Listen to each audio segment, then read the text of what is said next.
So allow me to refresh the scene since we unfortunately missed last week's episode and catch us up to where we are as we come into session 5 of Quest for the Frozen Flame. We have had our Night of the Green Moan ceremony tragically interrupted by an attack that came upon us unannounced but not unforeshadowed. We knew that it's very possible that something was amiss, and though we had taken some minor precautions, we definitely could not have prepared for the full wrath of the Burning Mammoths as they fell upon us. We have now taken to our routes through the eastern lands here, the Sjorn journey, the migratory paths of the mammoths that the Broken Tusks have followed year after year for a few generations.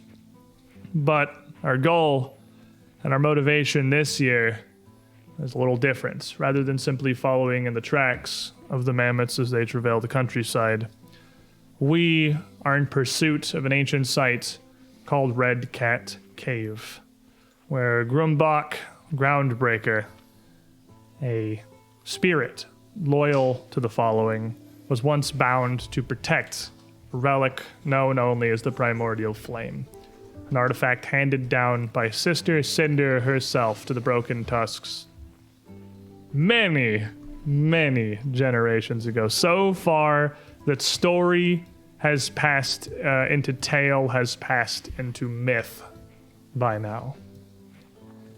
And of course, we are denied the luxury of an easy journey through these lands as we are pursued by the Burning Mammoth horde that continues after us.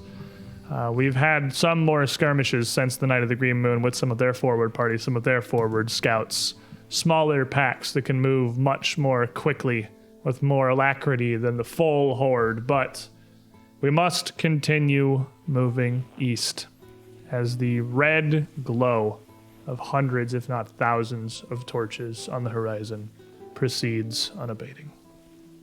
Last episode, we met at the Gleaming Sun Lake, which is normally the first stopping point of our journey, one that you would all be well familiar with, shores that you have visited time and time again throughout your lives as you walked these paths. Though they are not, again, identical, there is no trail exactly that you are following. It does vary by sometimes dozens of miles in any direction. The general route and the general destination are always the same. Kelpie Lake. Not anymore.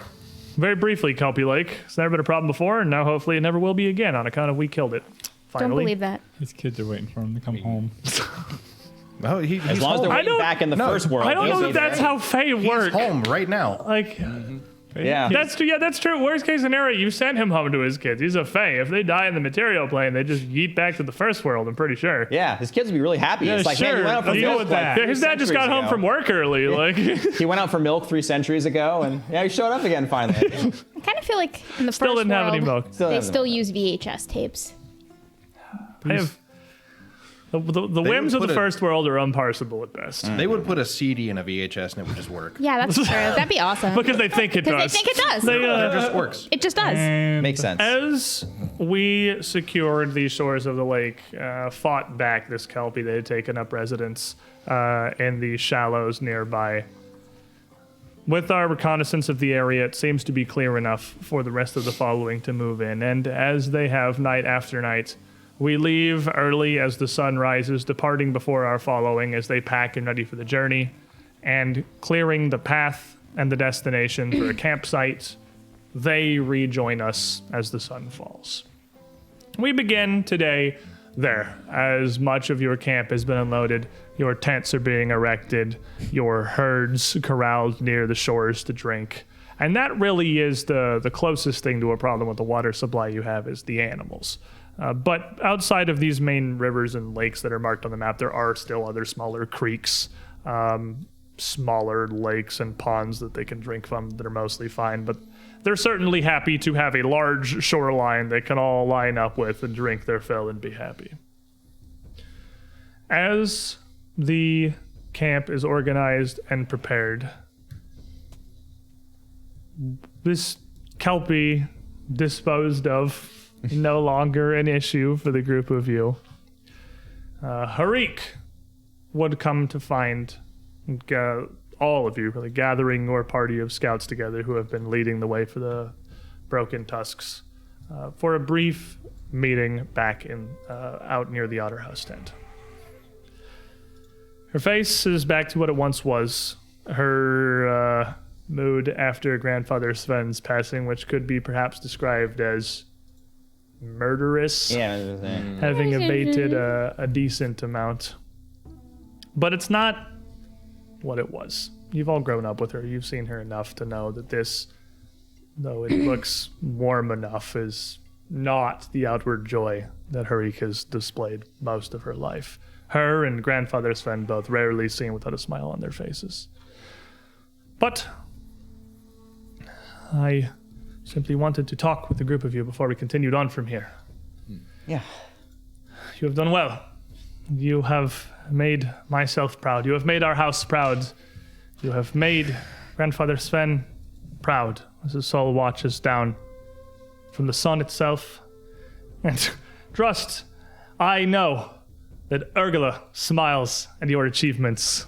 In fact, she has spoken nearly as much of her pride in the group of you in just the moments after your christening as full-fledged Tusks, you leading the whole of the following on this journey with such pressure. She has spoken near as much of you as she has her own newborn children. How are they? They are fine. They are doing well. Good.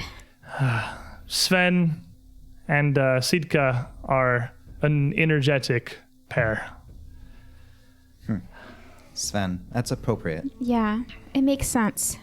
I was wondering if maybe his spirit would bless one of the children. It is certainly an unusual choice for her to pass down to her own children, especially as the name would be wanted to pass within his own house. But given the loss of Barthen at the night of the Green Moon, these are strange times. I don't accept that he's dead until I've seen a body. I promised him I wouldn't give up. And she reaches out and just kind of gently the back of her fingers touches your cheek. I know, Aram, you are not alone. Many of the Falcon House believe the same. Barthen is strong. He is proud. He's an idiot. Too stupid to die. I mean, And many have said the same as well. It comes from a place of love, truly. But you are not alone in this hope. There is a part of me still also that believes that we will see Barthen again someday. But it has been many days.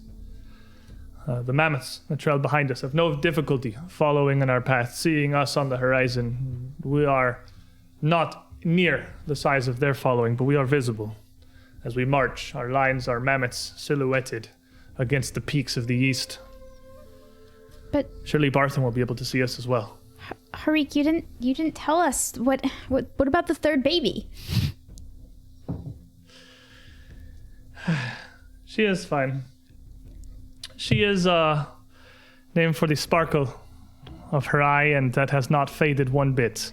It is a mercy, perhaps, though they were born into such terrible circumstances, to be too young to be impacted by it. Newborns, soft and molded like clay. They will grow beyond this, and they will be none the worse for it. But we have spoken. What leaders of the houses we have left, myself, Murtha, Ignacta. We have discussed the paths ahead of us. There is nothing certain to be gained from our journey far out to the east, from us traveling to Red Cat Cave, and as many of the other teams of hunters and scouts have come back into better health.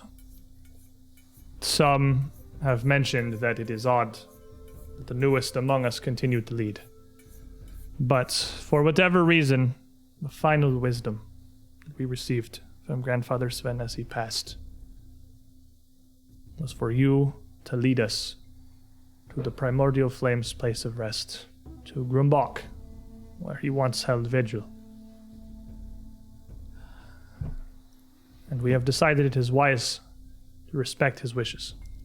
Oh, well, certainly we're happy to help, I'm sure, but if there are capable hunters and scouts... You are capable hunters. Well, of course, but all We the help have heard you have stood against the advanced scouts of the Burning Mammoth Horde, have you not? You've stopped them from poisoning the river that led to this very lake. You, alone, are solely responsible for the lives of our herds, and perhaps all of our peoples, as poisoned water would kill us quicker than any spear or flame. If others believe us unfit to lead, have them follow us and see what we accomplish every day. I think that will not be necessary. It is not that they doubt you. It is that it is still a time of discomfort. This weighs heavy on everyone's minds. The torches are always visible in the distance, and they want to do what they can to help their fellow Tusks.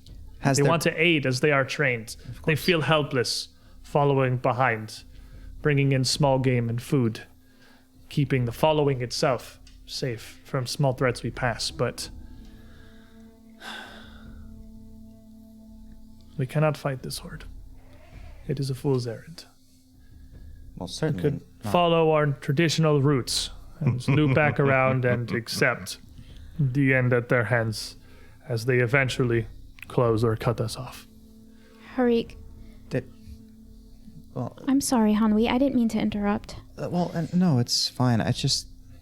Well, we have to do something about them eventually. They pursue us doggedly, driven by some deep-seated hatred. I don't think this is something that these burning mammoths will simply grow tired of chasing us and go away. Has there been any discussion whatsoever on what to do? Derp. From R2D2, he's a hero point you ordered, sir. Critical moment. All or nothing. Hate you. Hate you so much. This is, of course, as plain to us as it is to you, Henri. No. We cannot simply ignore them, but I am the song singer of this tribe. I am the death scream. I know all the tales of our people. I know the words of the last as they fall. I know the stories of our past and what tales still live of this primordial flame. I think it is wise of Grandfather Sven to believe that perhaps our only answer is Grumbach and what he knows. I had doubts about our abilities to do this in a way that would bring honor and safety to our tribe. But what I have seen of this group, of my friends in the past days, has made me truly proud to be one of their number. What I have seen of you just at the night of the Green Moon, just that eve at Rockloom, filled me with faith. No doubts that you would be able to stand against the worst that could come against us. That you are perhaps somehow the best to lead us. Chosen by Sister Cinder as much as that could possibly be. And with Amka here to guide you with her divine embers. We will not turn to the south. We will not follow the route of Arciorn. We will not proceed as we have years and generations past. We will travel from here east to lands that we have seen some passing when the mammoth swung wide and hung closer to the grandparents and the peaks. We will continue past them to Red Cat Cave to see what has lain in wait for decades and seasons. You will lead us. And they will follow. We will follow. And if the burning mammoths seek to light our very history aflame, we will fight them to the last. I think we should try beehives first. From what I have experienced, leaving them beehives could be extremely effective. Those things were There have horrific. been several who seem to have been inclined to prepare hazards in our wake to What a organize curious coincidence. small contraptions and tinctures and snares. And to my surprise, not the least among them is Urgula, who has led Quite an impressive number of teachings in these recent days of travel. I do. It love is a strange snares. pursuit that many of our folk have taken. I'm sure they're just desperate to do something to slow those who chase us. Frightens me that we don't know anything about these burning mammoths as far as I know. Who they are and why they want to burn what we have. We say to fight them to the last when it comes to it, but how do you fight something you know nothing about other than that they are man? Perhaps we'll come across more scouts in the wilderness if we can manage to take some alive. I do We not- could ask them. I think that's wise. I'd rather talk to them than kill them on sight. We know that they seem to take strength from pain and hurting each other, while we take strength from healing each other and giving each other succor. That's all I need to know. It's going to be hard to take one alive when they're so fragile. They do fold really quickly. It's true. That's what you get when you third-degree burn yourself for fun. I do not know the entirety of what Grandfather Sven had shared with you before the night of his deathbed. I know he met with all of you before the festival.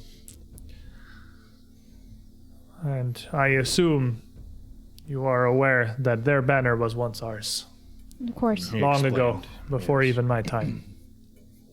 And it is possible, even likely, perhaps, that in the intervening generations, what they remember and what they tell of their stories is separated from ours. Makes sense. Still, it would be wise, perhaps, to learn of them, to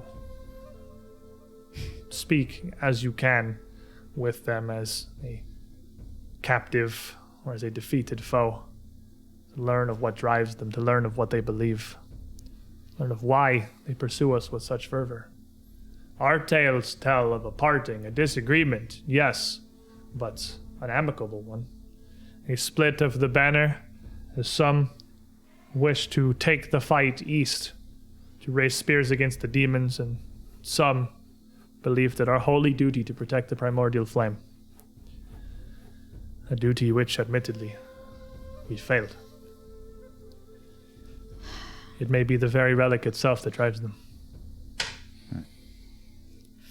But Well, there is nothing to be gained of musing now. We cannot think of their heads. We cannot see what their past generations have seen. We cannot imagine the lives that they have lived in the lands to the east, in the demonic hills, in the scars. They could very well be driven by demons. Who knows? I would not like to think such ill of those who once shared their tents with us. Those who were once otters and falcons, muskox and moose. This behavior is insane. We know not why they do it. Then it is even more the wise to learn what drives them. maybe we can try and find one of their little camps that's been taken down. Sometimes what you leave behind is more revealing than you'd like. The camp is behind the horde that pursues us. But there are scouts that must rest and do what they do, looking and see how their scouts operate, how they push forward, what they value, what they leave behind. It could be valuable. They could just burn everything for all we know. Well, It that would will fit tell them. us something. It tells us that they underestimate us. Well, we already know that. They've proven that multiple times. They were so confident when they came on us, and yet... I think Do I they know lie why. to themselves about how many of their kind have fallen? No, I think I know why. Remember, Grandfather Sven said that we were part of the group that decided not to fight. We wanted to hide the primordial flame instead of... Again, I think for now, if the tales of today's travails at the lake are anything close to true, which I don't want to talk about I it. would not believe had it come from mouths other than yours, perhaps. We're not going near the water again. Well, I fear that our journey to the east is simplest following rivers from the lake, Do we have following to? the tributaries that feed out towards the peaks before they merge with those running down from on high. The grandparents are still days, possibly weeks of journey away. We have much ground to cover. Get some rest. Thank you. Prepare yourselves. And Sister Cinder is not the only one who has chosen you, Amka. We have as well. We have faith in all of you. Well then, Thank you.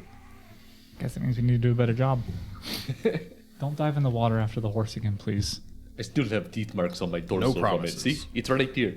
You know what? I'm beginning to understand why my parents told me just don't talk to strangers. Or drowning men. Just promise me this: if they offer to surrender, don't. I'm gonna look directly at her. Don't strike them down. Look, you know how he is when one of us has been hurt. He can't help himself. I want Everyone him to we try. meet from now on, say hello in Sylvan and see what they do. Oh, that's a good idea. We could try to get one over on them. Maybe I they'll call just this say, fey baiting. "Hey, Just, They hey, started how's it. the water? What? we're He's gonna like, play. oh, you got me. We're gonna play The horse goes in charges home. you, yeah. We're playing gotcha with every fae." Yep. If you get a fade, they just go back home. Yeah, it's a rule. They have to. if they ask him if you ask him in Sylvan if they're a fae, they have to tell you. That's Yeah. like fae Yeah, they're not allowed to lie to you.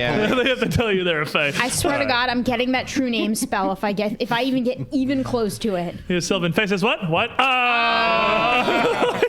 Got him. Got him. Anyway, Hey, you've been playing the game? you guys head back into the Otter House tent to see a rare moment where Urgula is not completely overwhelmed by her newborn children and seems to actually be laying back, resting, propped up by an assortment of fur rolls and straw-filled cushions. Looks over to the group of you coming in after, I imagine, together after your conversation with Harik there. A bit of a smile, raises a hand to you. Oh, the new heroes of the Tusks!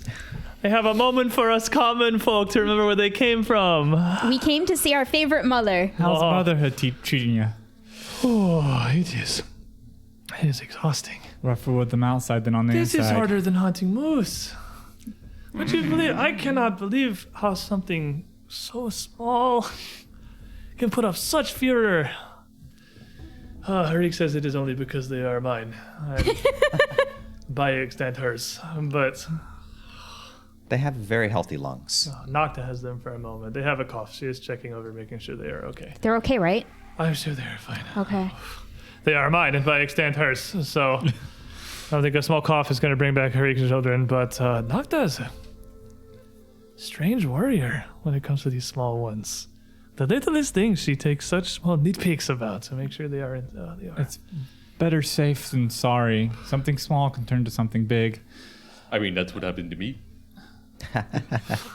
I'm not going to complain. I will take the moment of rest. And it probably does it for you too, so you can rest. With 3 children, I heard just 1 is hard, but 3, you outdid yourself. Harik didn't told you? me she nearly gave up on me and my sister. Almost just abandoned us to the wolves one day. I feel like if you but tried it to is- abandon 3 children, they'd come back with the wolf as a pet. I'm pretty sure the 3 of them would just to start their own following. A horde to rival the Burning Mammoths, I am sure. I hear a kelpie? A kelpie in the lakes. We're so And tired of horse. the Full water. size. Full This size. thing is Arm tried to ride it. it's like 2 moose stacked abreast. Look, it seemed like a really good idea at the time. That's what they do. It was very It very was fairly tricky. convincing. They don't speak to your brain, they speak to your heart. And I speak Your their heart language. is unwise. Your heart has not grown since it was 9 summers. It does not get smarter. Yeah, I've It heard never that. does. We came up with a plan for them, though. Oh. Oh, yeah. From now on, whenever we meet anyone or anything, we're going to ask it. We're going to say hello in Sylvan. And if it answers, we got him. Going to try to find some value out of learning to speak the language of the forest folk. Look, And perhaps you it are may be the worth one who something. made me learn it. So now I'm going to go get my worth out of It it. has applications, trust me. I have on 2 separate occasions talked ourselves out of a problem with a dryad of the woods. I'm not that So- good at speaking to people. Henry speaks it. Well, Henry is amazing. What if it's just a normal person that also speaks Sylvan? They're a fae now. We got him. What if it was you just met Urgula and she said hello in Sylvan? Well, Look. we would know it's not Urgula because she's a Tusk. That's right. They're either going to be a Fae, a Tusk, and we could recognize the Fae with that. Then they're a Tusk, or they're a Burning Mammoth. The way the group of you solve problems together makes me worried that you are the ones leading us. But Look, we're gonna I throw worry water about on my it. every mother morning. tells me that it is the wisdom of grandfather Sven, and I suppose I'll find solace in that. Sister Cinder guides us, I guess. I'm hoping. Thankfully, this task isn't really problem solving. The sun rises, we follow it. East is easy. East is It's easy. the first day of our hunting training when you were barely 4 summers of age. East toward the sun. Well, I hope I'm half as good of a mother as I apparently have been a teacher based on the stories I've heard about what the 5 of you have accomplished. Oh, you're gonna do great. I just know it. You have the biggest heart. Everyone in the following will help too. Of course, we're all a family. Nocta, if nothing else. You at least give me a source of pride. Know that my years were not wasted trying to tame your hard heads. She looks at Ozosh and Verja specifically. It's been useful. To be fair, it has saved me on several accounts. Especially with Too that one bolter. Too stubborn to summers ago. die. But with Bill a Boulder rare a little too early. moment here to have some time at rest here with Urgula, something clearly the group of you are going to latch on to. The night passes without any further incident, and as the morning sun rises, No more Fae? no Fae set upon you in the night. Intensify. No, Killed the one Fae per hex. I hate you.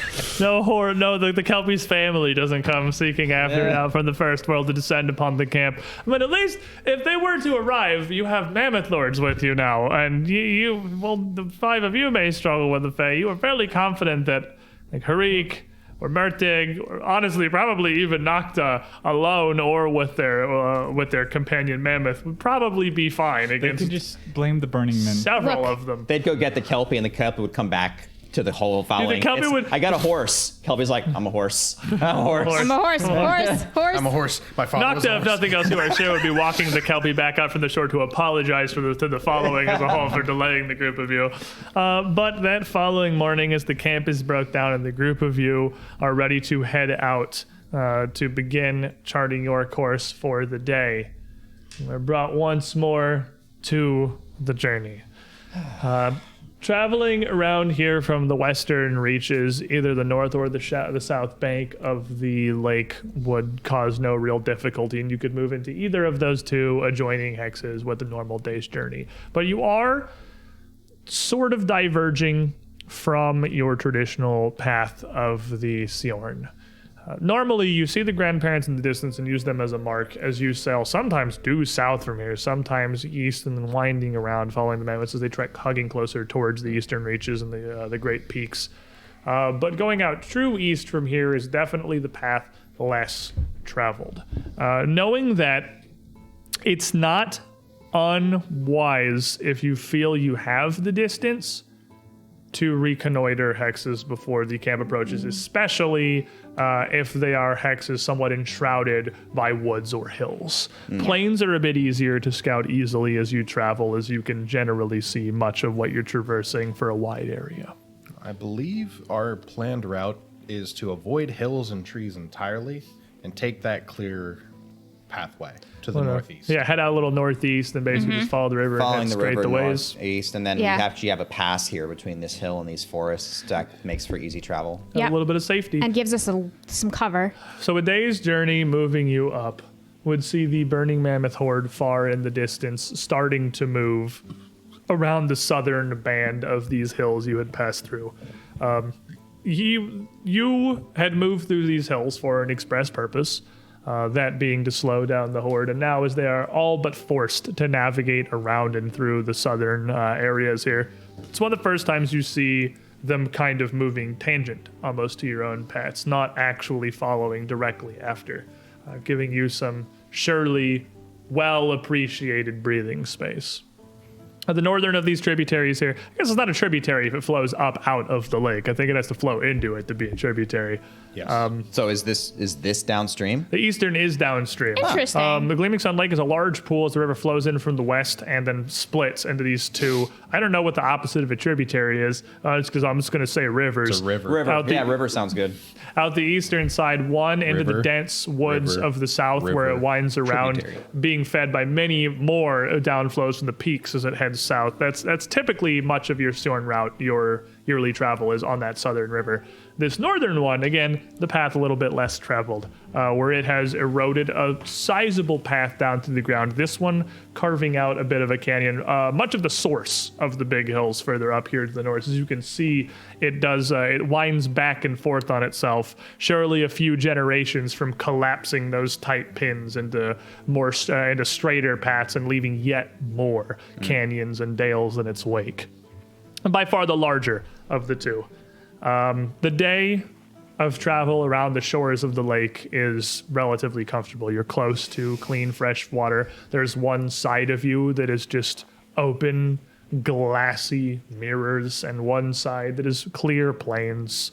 It is probably the simplest and most comfortable trek of a day that you have had since the night of the Green Moon.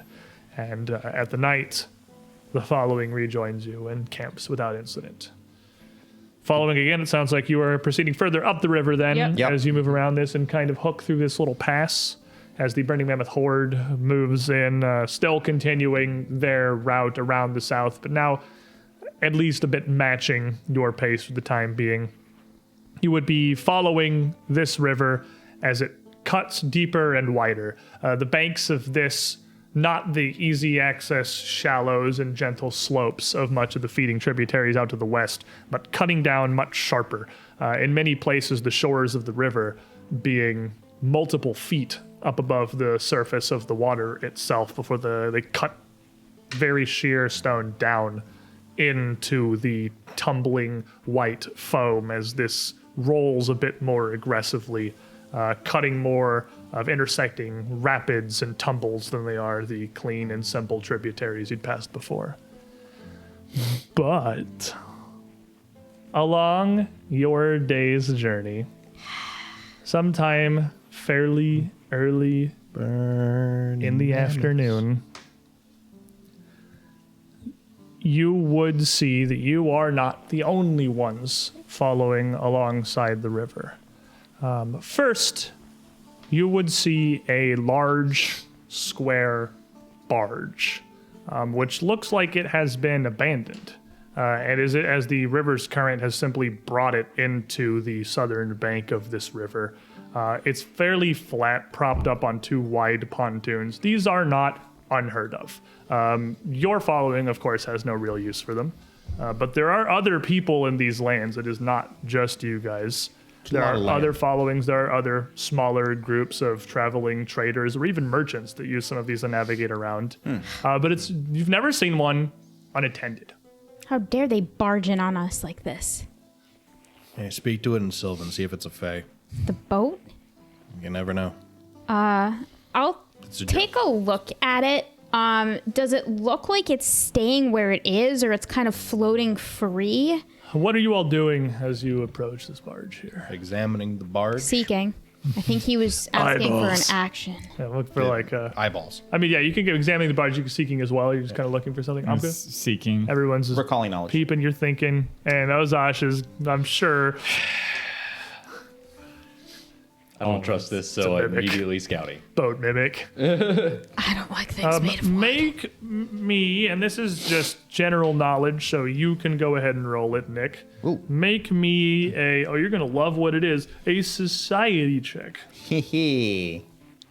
You probably don't know much about the other people of the region. Not really, You're no. following, like, No, not really. Those idiots. I know that they walk around on 2 feet, and yeah, that's a 3. yeah, with the 3, you literally, I'm not even going to, just like, I let you have it because I'm not even going to give you a critical failure, like, wrong things. You have no idea. Someone's boat? You, Maybe. how long have you been with the following? About 3 or 4 years. You've probably never seen one of these barges before. Huh. So you have absolutely like no concept of what this could possibly be. And many of you may not have either since you were young enough to not remember it. They're quite rare. Seekers, as you move up towards the barge, give me your perception checks. Dirty 20. 16. I'm marking that stupid thing as my prey. The boat? Yeah, man. Okay, if the boat's a mimic, you'll have a bonus. Awesome. You ever go boat hunting? Nope. But I go It's two called hunting. theft. It's the two perception show. That's why we call it that. So with a... You are very just obviously on edge about weird things in the water at this point. I don't like That it. is It's in the honestly water. just getting in the way of you really focusing on much of the scene here. Verja, you would see that this has been run into the shore here, and one side of this, one of the wide pontoons, has pretty much been sent up and kind of sloped up and caught on the berm of a tree that is growing up along the side of this, kind of almost into this sheer cliff of the riverbed. So it's effectively beached. It's pretty fairly beached. It would take, well, not an incredible effort to remove it. It's not like the boats are extremely heavy. It's not very large. It's only like 8 feet wide, maybe 12 long. It's a pretty it's a pretty small, flat, square barge with just like even smaller, like almost like slightly larger than a porta potty is for some reason a size reference coming to mind because it would Gotcha. kind of look like that set across this cabin in the center. It looks very clearly like it just ran aground here and just has been left. It has not started to overgrow with moss or algae or anything, and in fact doesn't really look even worse for wear other than some small damage from the impact itself. You reckon it hasn't been here more than at worst a week. It's quite recent. You know, boats have a magical property. They get bigger when you try to move them, and they get smaller when you're on them. That's not wrong, Yeah. honestly. And Amka, with your 20, you would notice that there are some small caches on the deck of this little barge atop the pontoon that are little more than bits of the wooden plank deck that can detach and swing out to look like they're for a pretty wide array of storage of goods. This looks like it's a transport, but a very light one. Maybe it's a tradesman ran the boat aground and didn't think it was worth it. There weren't enough goods on it to take it back out, and they just left it here. Or, How does this thing move? well, you put it in the water. It And doesn't move on the then- land. It does not possess any rudder nor sail. No blood or marks that indicate like a battle in the area. Well, you guys like approaching it. Yeah, like Around it, no. yeah. Okay. I don't know. I've never seen a boat before. I've heard them described. I guess there's The wood is so out worked. to it to see if anyone's near. Right? That would be I guess I'll reasonable. I'll take a minute to like look in the area, not necessarily the water, but like Right, just kind of around. And the area here is evidence of. this is on the outskirts of the thicket, so there are like scattered, very dense copses of trees around, and like wooded sections that you just kind of navigate around in between. Not enough to mechanically slow you. It's not a full massive thicket. It's mostly plains, but it's pretty thick by the creek bed here. Peeking through and around, not making a huge radius around this, you don't find much of anything. Are you also checking the boat itself, or is it Yeah. before you go to the boat Before itself? go to Okay. boat. You don't find, Looking none for of you with potential those, owner. none of you find any sign of anybody around these trees here. But you do find clear signs that somebody has passed. You would find a set of 2 footprints kind of on the outskirts of the thickets, traveling the same direction that you are. One that looks to be human-sized feet, but if you had strapped smaller metal boats yourself onto your feet, the footprints are singular and deep with pointed toes. And the other set of footprints is the opposite. They are small, almost like a child's, very light, with the toes visible. They're clearly traveling barefoot. Maybe a halfling? Or a gnome? I'm gonna Or call child. out. It's probably way more likely to be a I'm child. going to cast Bullhorn and say, "Hello, is anyone owner of this boat?" How long? What's the range on Bullhorn? 500 feet. Okay. So is Amka's Well, they know voice... we're here now. Please report to the dock. As Amka's voice echoes throughout the area before falling silent again. Are you just waiting a moment, or what? What are I'm you all hiding doing now. after that? You're hiding. At this point, I'm gonna look at the boat and see like what's in the compartments, and depending on what it is, probably not even take anything. Hanwi's just touching the boat. Like, What the hell is this? this is like tree, but it's square, and they bent it? And how did they find all the trees that were bent in the exact same way to make all... Hasn't anyone ever given you like a toy boat? Like, didn't somebody carve you one like when you were a This kid? is large scale. There's a difference between like scrimshod or carved things, and like the deck of this is planks, and the pontoons wow. are like worked Okay, in shape. wow. It's an Like actual work. planks? Whoa. This is worked wood. Like, that's Okay. worked wood. Like, you don't make... You need steel tools to do that. Yeah, Okay, this is I'm metal. sorry, I This is like- this is misunderstood. like- machined or at Why? best, yeah, What the steel heck tools. is that? Is it magic? It How's that? just looks like wood. I am just keeping my eyes on the perimeter in case possible burning mammoths coming out of the woodworks to ambush us. So Verja, as you approach on the boat and start looking through up closer with your 16, you can see that a decent amount of the deck is darkened with what I mean, it's a barge. The ship is, or the deck is slicked with water fairly regularly. What almost kind of looks like just water stains among some of these planks does appear to be blood. A fairly significant amount of blood. Definitely more than would fit in a person. Probably more than would fit in a couple of people on this deck here. And if you still open and look up in these small little compartments, they appear to be carrying many of them simple traveling goods. You've got rations, you've got water skins. There's some lengths of canvas, which might be a material that you're not terribly familiar with up here, but lengths of work canvas in thick rolls, as well as, again, like well-made woven ropes and steel pythons and tools. Nice. One of the compartments would have several, like a half dozen sets of steel manacles. Whoa. Probably pick What? them up and look at them. Just like, what the hell would these be for? Are they a weapon? They swing and they Well, look yeah, heavy. it would be two independent cuffs connected by maybe like a 6-link steel chain. So like they're pretty small size. They don't get far from each other, Would but they I are even like. recognize what manacles are? I mean, well, I was like just for like you guys to picture Yeah, because okay. manacles could be anything other than like literally two cups connected Oh, yeah, to each so other then- to like just it is like two cups little length of chain kind of thing.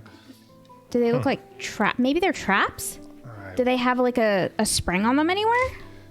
And outside of each of the cuffs would have two flat faces that on this hinge can be easily put together. One of which has a hole in both sides and one a hole only in the front face. That line up when you click them together, but nothing else obviously happens.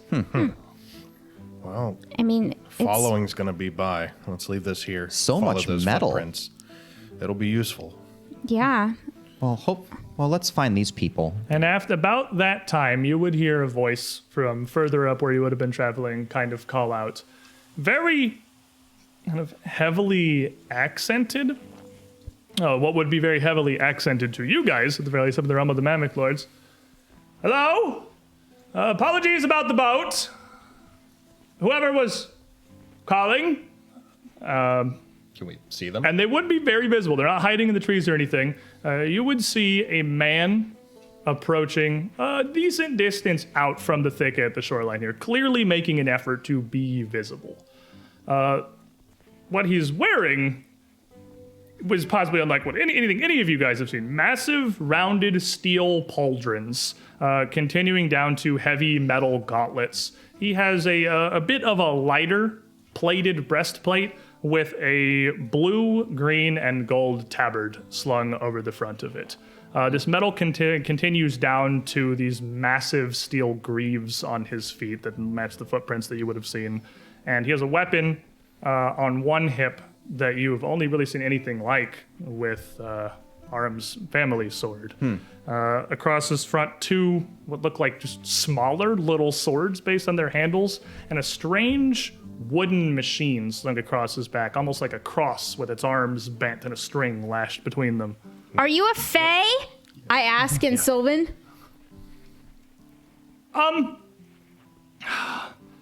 I thought I knew enough Halit for this. I'm sorry. Oh. No. Test. You're Sorry. Fine. We're just making sure you weren't a fae. I'll put They're the on- manacles back. They're on edge. Don't mind them. They're silly. Who It's not are you? silly. Vixel, the Verja, Derpy demand hero point. Don't give him things. Feeding him. Rewarded Actually, for my shenanigans. It's more polite to offer my name Rampage. first. No one is safe. You're not wrong. Oh God. God. Lord.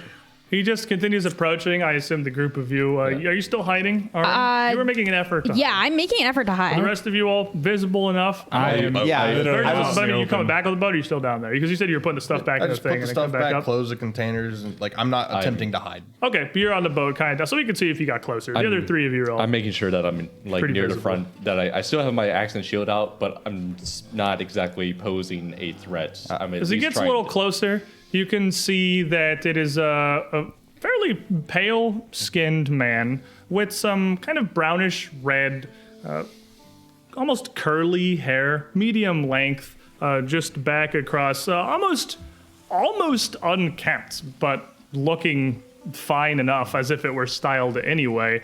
Strange sheen to much of it as it gathers around the back of his head. A very, very closely trimmed beard. A bit of the brighter ginger coming out of that, much shorter than what I have, and a very styled, almost pointed mustache atop that. Smile on his head as he comes up. No. His face. No. No. What? I don't like. No. What? Put him away. There's Put no him way away. you know who this is. It's not Lord- Sal. It's Lord Thaddeus Stoutmore. It's Lord- It's not Lord Thaddeus. thank Stoutmore. God. He was blonde. Yeah, he was blind. That's the wrong I description. was worried. He was blonde and he's not like a plate guy. I was he's worried. like, no, that's Right. not his accent. I thought you were going to get the hat out in a I don't even second. have the hat out. No. Stoutmore would have berated us in Taldane for not understanding. Also accurate. Who would be addressing you in Halit? Come on. You savages don't understand me. You understand the common parlance? What nonsense. No. But he approaches. He's got a kind of a rounded face, a bit of a bulbous nose that gives his whole face sort of a jolly appearance, pushing the center of his mouth down, almost giving him a little bit of like a Santa smile. He just looks like a generally friendly human. Stabs his You're ass. odd looking. And that is matched by the kind of broad smile he has and raises a hand. I suppose, honestly, I could say much the same of you, my... Sorry. Peeking out of the Girl, boat. but respectful. Not my common tongue. Apologies. Why are you wearing so much metal? That's a lot of metal. And this boat, Like, too. I'm on the boat peeking out. He kind of looks down to you. Like, well, I think it possible I may have lost my very life on that boat, not for all this metal. Does a fair bit. Steady kind of gestures to his sword. Stopping blades, weapons. Is the child with you okay? Oh, not child. Small person. I win. She's good. I helped her from. He points down to a diversion from this problem. Lots of blood. A lot of people dead.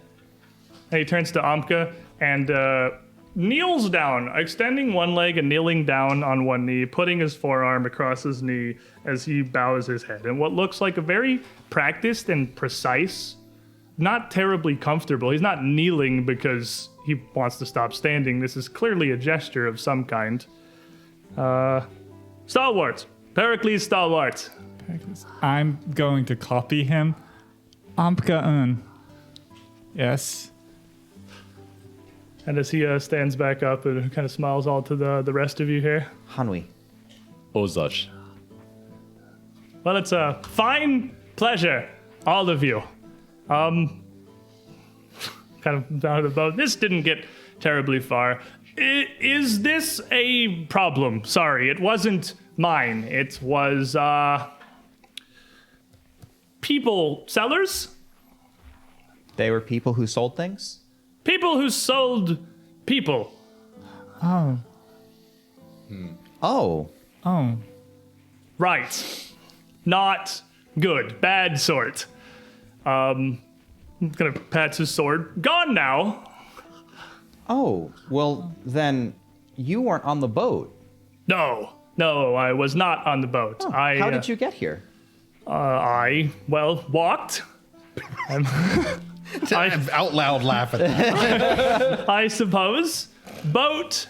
They hailed me from the shore. I think attempting to sell me later. You're very large and wearing all that metal. Did you have all of those weapons when they tried to do this? I did. I was 1. They were 6. Thought it would be fine, I guess. Wasn't great for them, turns out. Little one was captured. Little one was captured in that small little chamber there, even with just her. Not terribly comfortable. She's downstream, if you wish. I can move the boat, but honestly, not sure where. Boat's fine. Once he says that, I'm actually going to go scout ahead where he pointed to see if there is an ambush waiting for us. Now that he is sort of So the pointed arm's in that heading off at this direction. point. Boat's fine. How- We will deal with. How did the boat move? Long stick. They push. Oh, that's clever. Maybe can't move boats. Didn't think about future of the boat. Sticks are in the water. I think it's very fine that the boat doesn't move. We were just curious, and we saw footprints. Our people can make use of it, even We can- since it's not yours and if it's abandoned now. We can just salvage the wood. Sorry, I'm having hard with both. Family, take boat. It's Downstream. okay. Small person, much better Halit. Go. We follow. He just does a strange gesture with both hands. I laugh. But it seems very genuine and happy. And he nods. is confused and just kind of goes, "Is this a greeting? What is this? I don't understand." What is this? We can talk to the This other means good. Good. Good? Good. one. Good. Follow me then, please. Today we learned about Do I have thumbs up. to keep doing this while Tomorrow, we walk? high fives. We're just walking through this.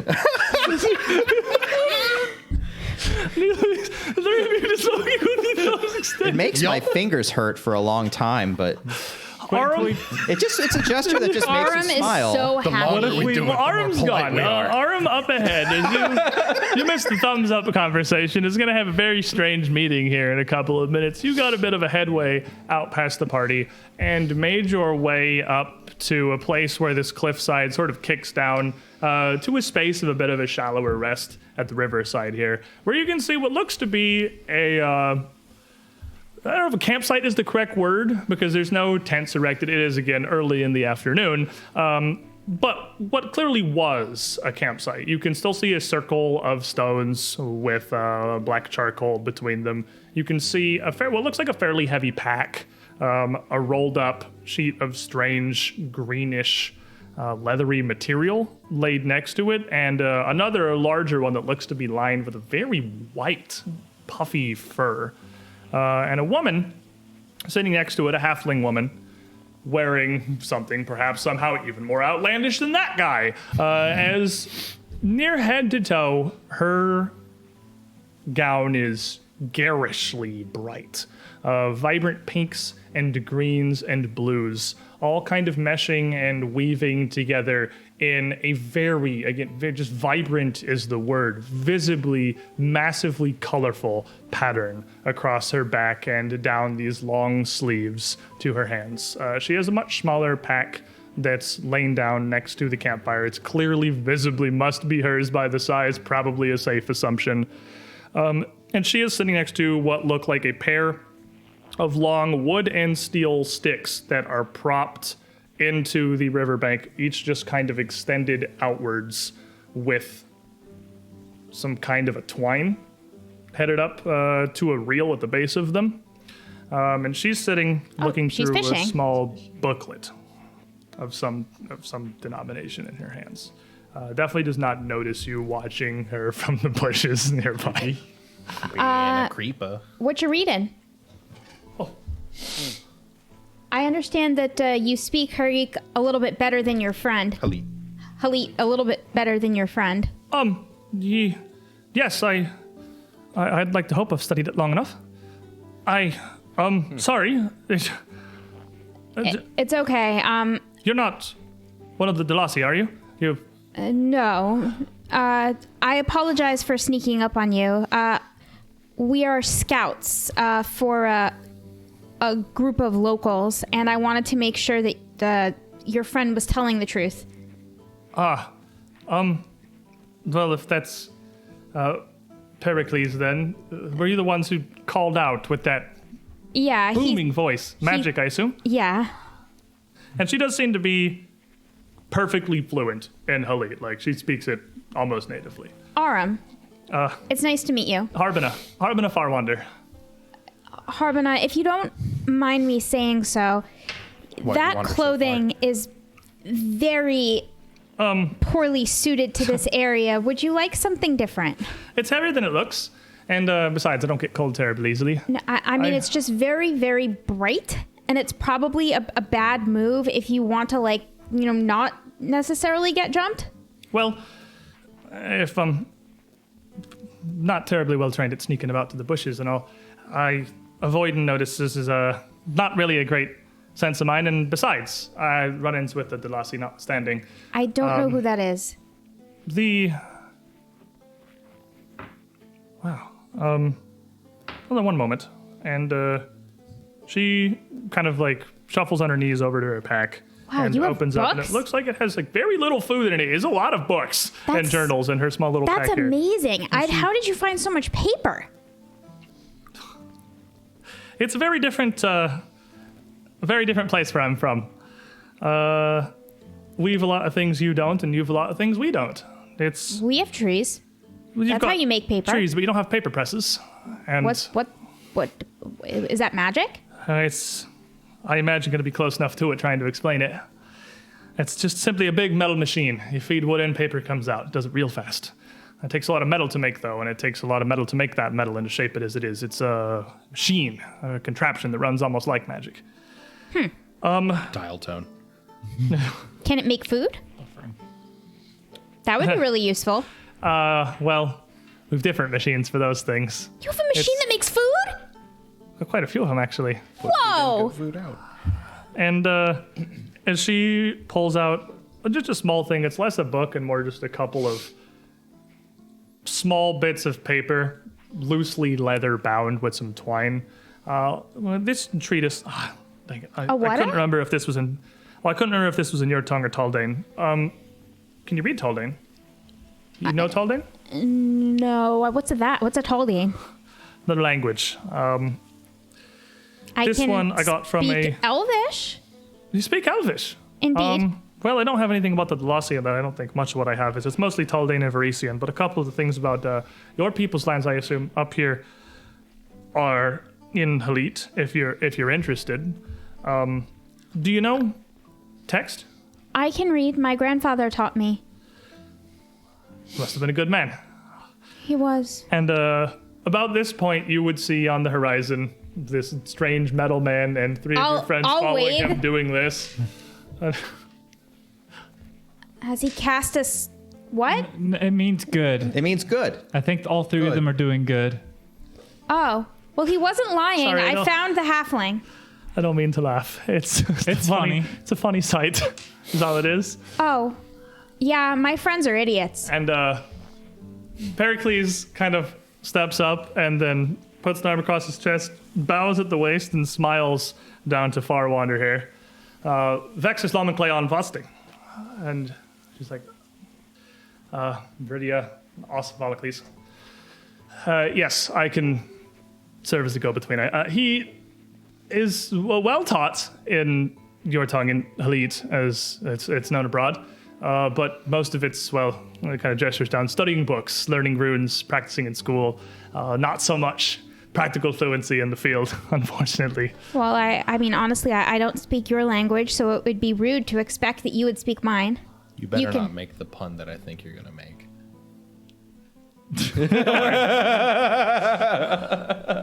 So, and she just mutters another couple of words in this strange language back and forth.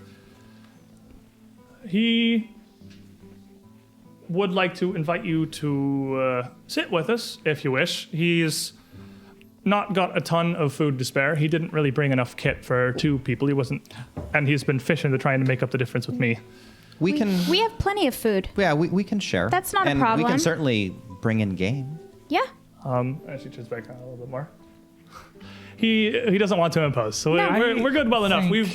I think I suppose looted at this point a fair bit of food and supplies from the should- Delassie barge, so we're much better off than we were. But I think we should bring them back to the following.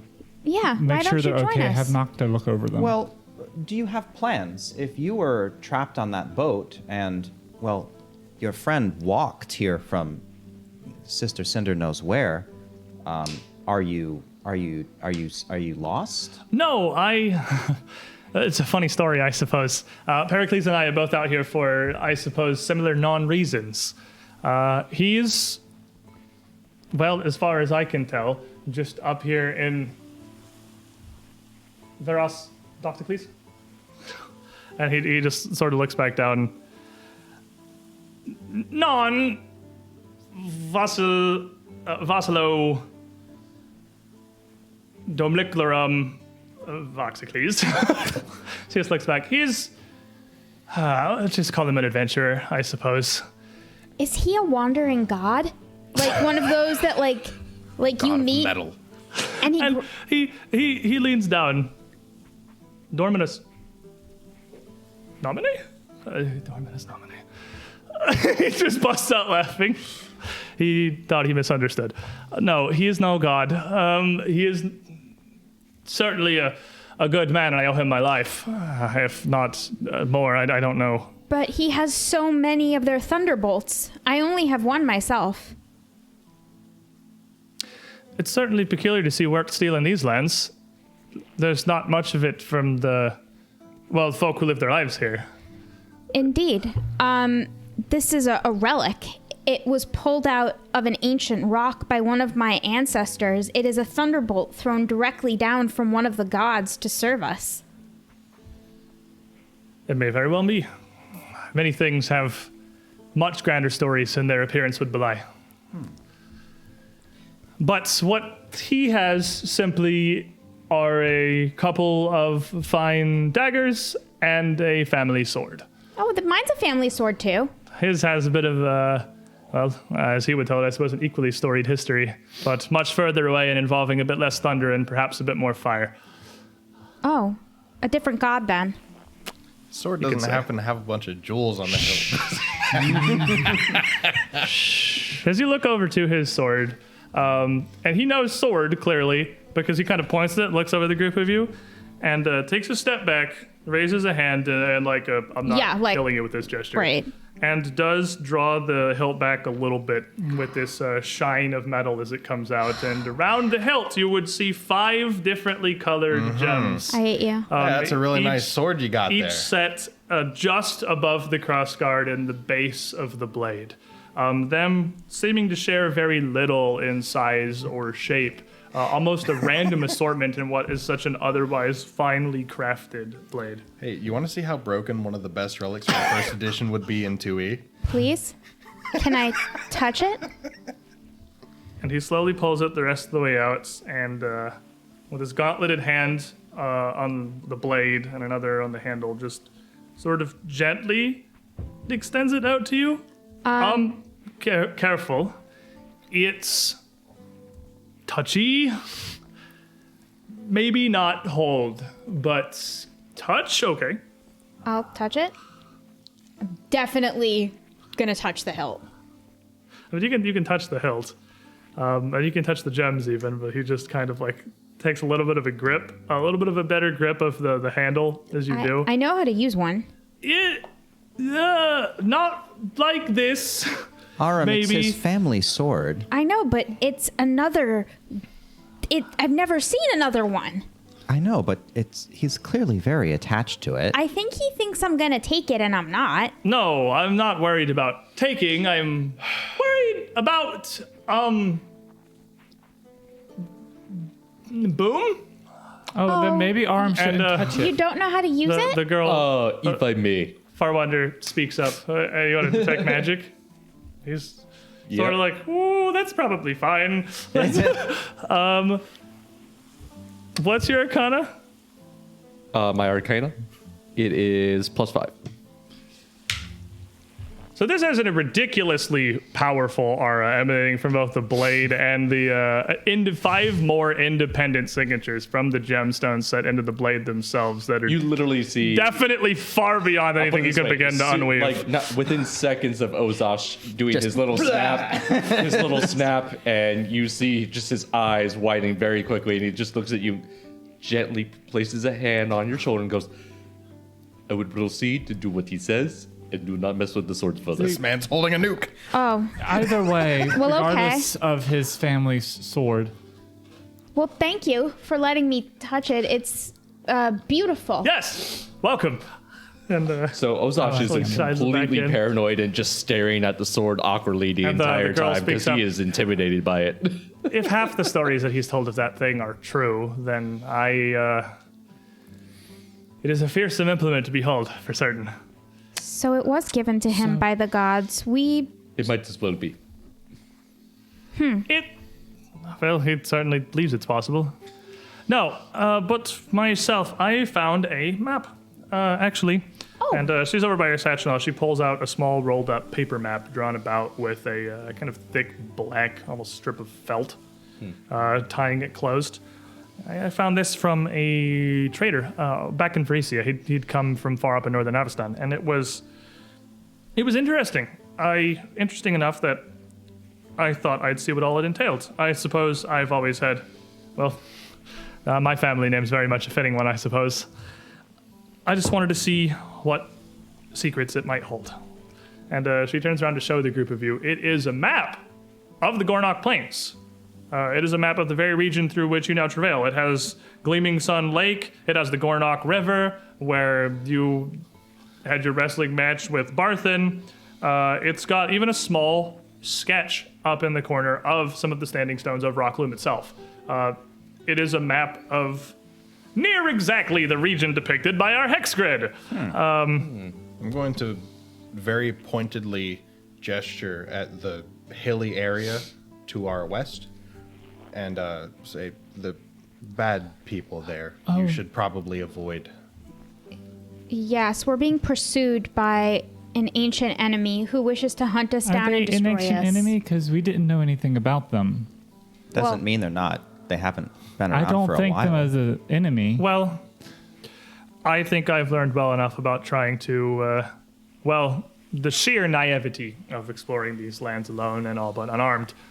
But fortunately, Pericles here has helped me out and has offered to aid me, on my path, as he found it, his words not mine, as good a quest as any. We're traveling in this direction. And you can see on the eastern side of the map, there is a mark in a little valley that's past the grandparents in the peaks. And next to it, there's no way anyone knows Varisian, right? No. Much as can read Varisian. There is, and what looks like a very swirling kind of script, a word with a symbol next to it. This is, I suppose Desna watches over my trails. That's actually where I was headed. This is the interesting part. You can see, I assume you can't read Varisian. The first half of this travel here, this man, whatever journeys he was taking, he seems to have made it about, not much further than I did, honestly, with the shores of the river, the lake there before something happened to him. But this Kelpie. Probably a Kelpie. Kelpie. Faye, Helpy. We ran into a Kelpie at Gleaming Sun Lake. Almost lost someone. the people That's of the what the first glossy world. said. That's The what? But there's the group that captured me. They thought the same.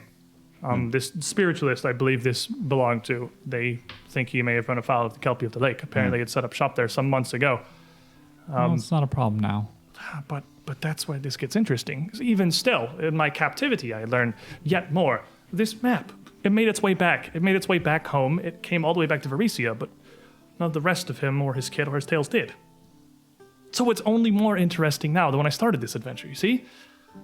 But But what I want to get is to here. And she has a mark past the grandparents with this thing. Again, it looks much like where Red Cat Cave is supposed to be. It says tiger. But tiger with a question. Unless he wasn't whatever he came here for, I think it was to investigate this. Red Cat Cave. Ixnay, Red Cat Cave. Red cat. I'm cave. gonna fall back and look at you and just shake my head. I think. The following is going there. You could come with us. Yes, I think that is a good Yeah, idea. you're welcome to travel with us. And not perhaps Sir safe. Pericles as well. It's not safe around here without a We large can following. offer you food, and Safety. you can enjoy our hospitality in our lands. And you I can think learn. Sister Cinder blessed us with you. This Or blessed you Pericles with here. us. You like stories. As you can follow, he is like, you can see the face of a man who is desperately trying to keep up with the conversation and is getting words occasionally, but is not every full now up and on what's then. going on. He's like, he points himself, clearly understanding he's being talked about here. Smile on his face. Every now and then just glance at him, smile, and go back to her. Flexes. She would love the song singers. I honestly, Possibly. I would love to travel with you. No, very much the brush with these slavers have taught me the value of strength in numbers. More importantly, I'd like to have Natka look over you too to make sure nothing's wrong with you or Mr. Pericles. I'm physically fine well enough. Pericles has helped me out some. He had some potions. Yeah. Potions crafted. Many an unwise man says they're fine when they're not. They do not know. Well, I certainly won't turn my nose up at the help. That much is for certain. She is a woman. She would be honest. It is a saying. Honestly, I'd be glad to join you. Oh, good. Pericles here, my life, but I am but a burden to him in his travels, certainly, and I'm sure he's other and better things to do than to get distracted following Well, who knows he's- how old map to But- possibly nothing. Pericles is welcome to come along as well. After all, if he's looking after you, and apparently that was his only quest, surely he could find adventure in this cave as well. And he's got his hands kind of folded on his stomach here, a little bit more comfortable position. Truth. I may be too far from home. Lucky for Farwander. Yes, but more dangerous, perhaps, than thought. I Oh. think You have to go home. You're on a mission from God. don't have to go. Wise to go. Smart to go. Better He- word. He has to return. He has. It has to be. But You can just speak plainly to me. I Oh, sorry. understand. I meant. Good point. Sorry. I think he's on a mission. Or he's just very far from his following and he misses them. But he puts a hand down, kind of kneeling back down, less in his practice gesture, and more just kneeling down to get lower, and puts a hand on Farwander's shoulder. I How to talk to a short person. am protecting Farwander, keeping safe. We got her. Just say it. She good with us. Laminorum Vartenklo, and she says back, obligation. She's an obligation. I helped. I must protect. It would be Trust me, I understand. honor to protect her. You thought I wasn't? You think I'm not going to do that? You think I'm going to let that go? I knew No. you were. Roll the d20. Do your perform comedy. I know he has it. Malachi doesn't want it. Either way, you should at least come back with us for the night. She puts a hand on her shoulder on his. They'll protect me. They can keep me safe. If he's There's a great number of them. That, and she gestures over to your clearly visible following, probably a couple of miles back in the plains following the river. That is their family. Mammoth Lords. Mammoth Lords. And Ardo Lords? Ardo Mammoth. Oh, Mammoth! Mammoth! Big beast. Huh? pig? Big pig beast. Big horn. Vorksa. half. Tusk. Yes. Big tusk. Yes. Broken tusks. Broken tusk. That's our name. The name of the tribe. Stalwarts. Name of the tribe. Okay. Huh. Okay. Stalwart. Stalwart. If Well- you are worried about Miss... You already lost him.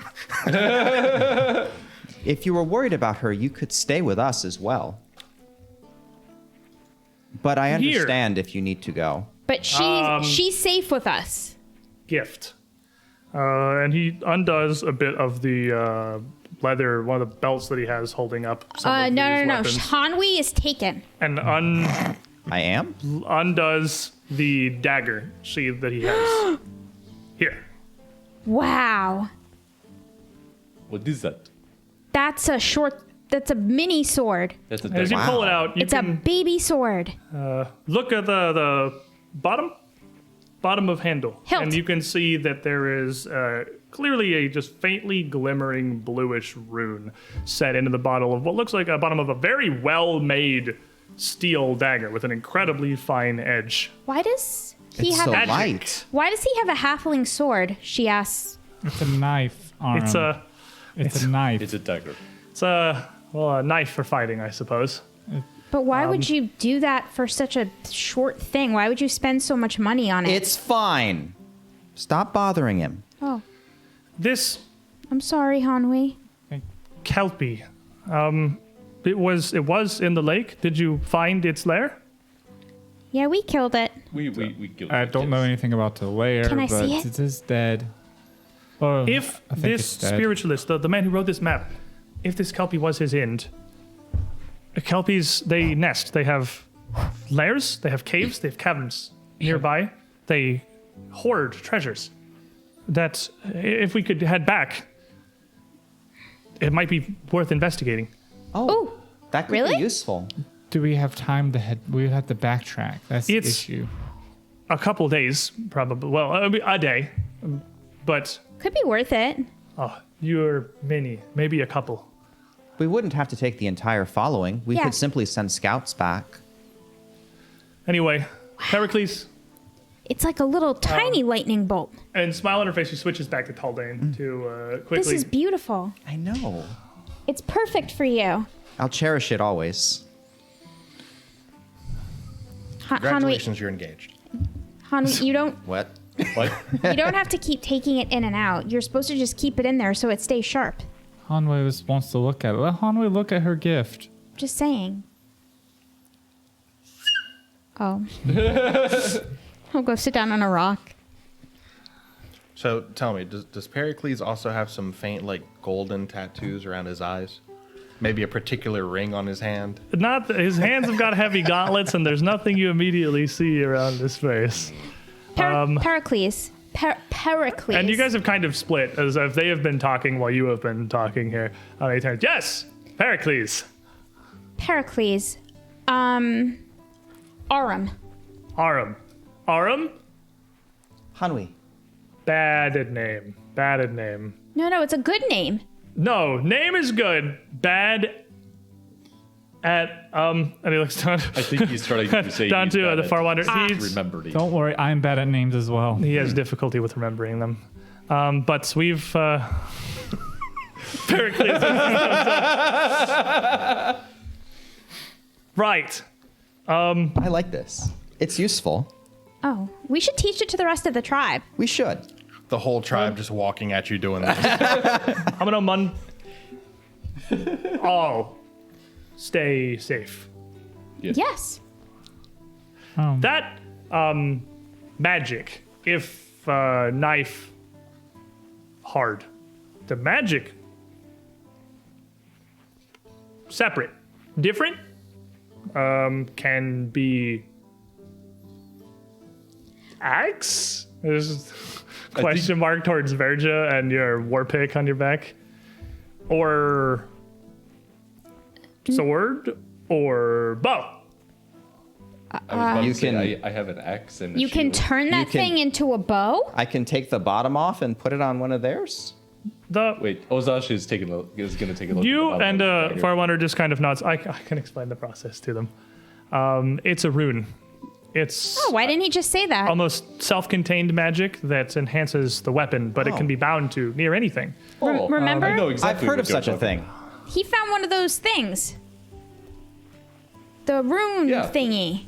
Yes. You told me about it. Yes, But- we found one earlier. If it's early in the day, there's plenty of time for travel. If you, I would very much like to see what's in that cave at the Gleaming Sun Lake, but Okay.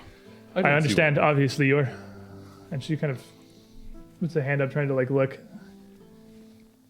Your situation, if you are being chased, We are very much indeed being chased. Yes. Our pursuers are slow. We are quick and nimble. We could probably go back.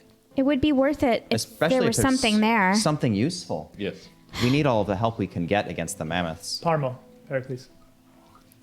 Tell Pericles there. that I have a gift for him too. He gives him the poison snare that he made for him. Which is just like parts that you could use to assemble a poison snare. You're basically handing him like And I a like tripwire this. and some bone stakes and like a little weird twiggy bit and some crap. And he's like, Aram just made Glorian Ikea. thank.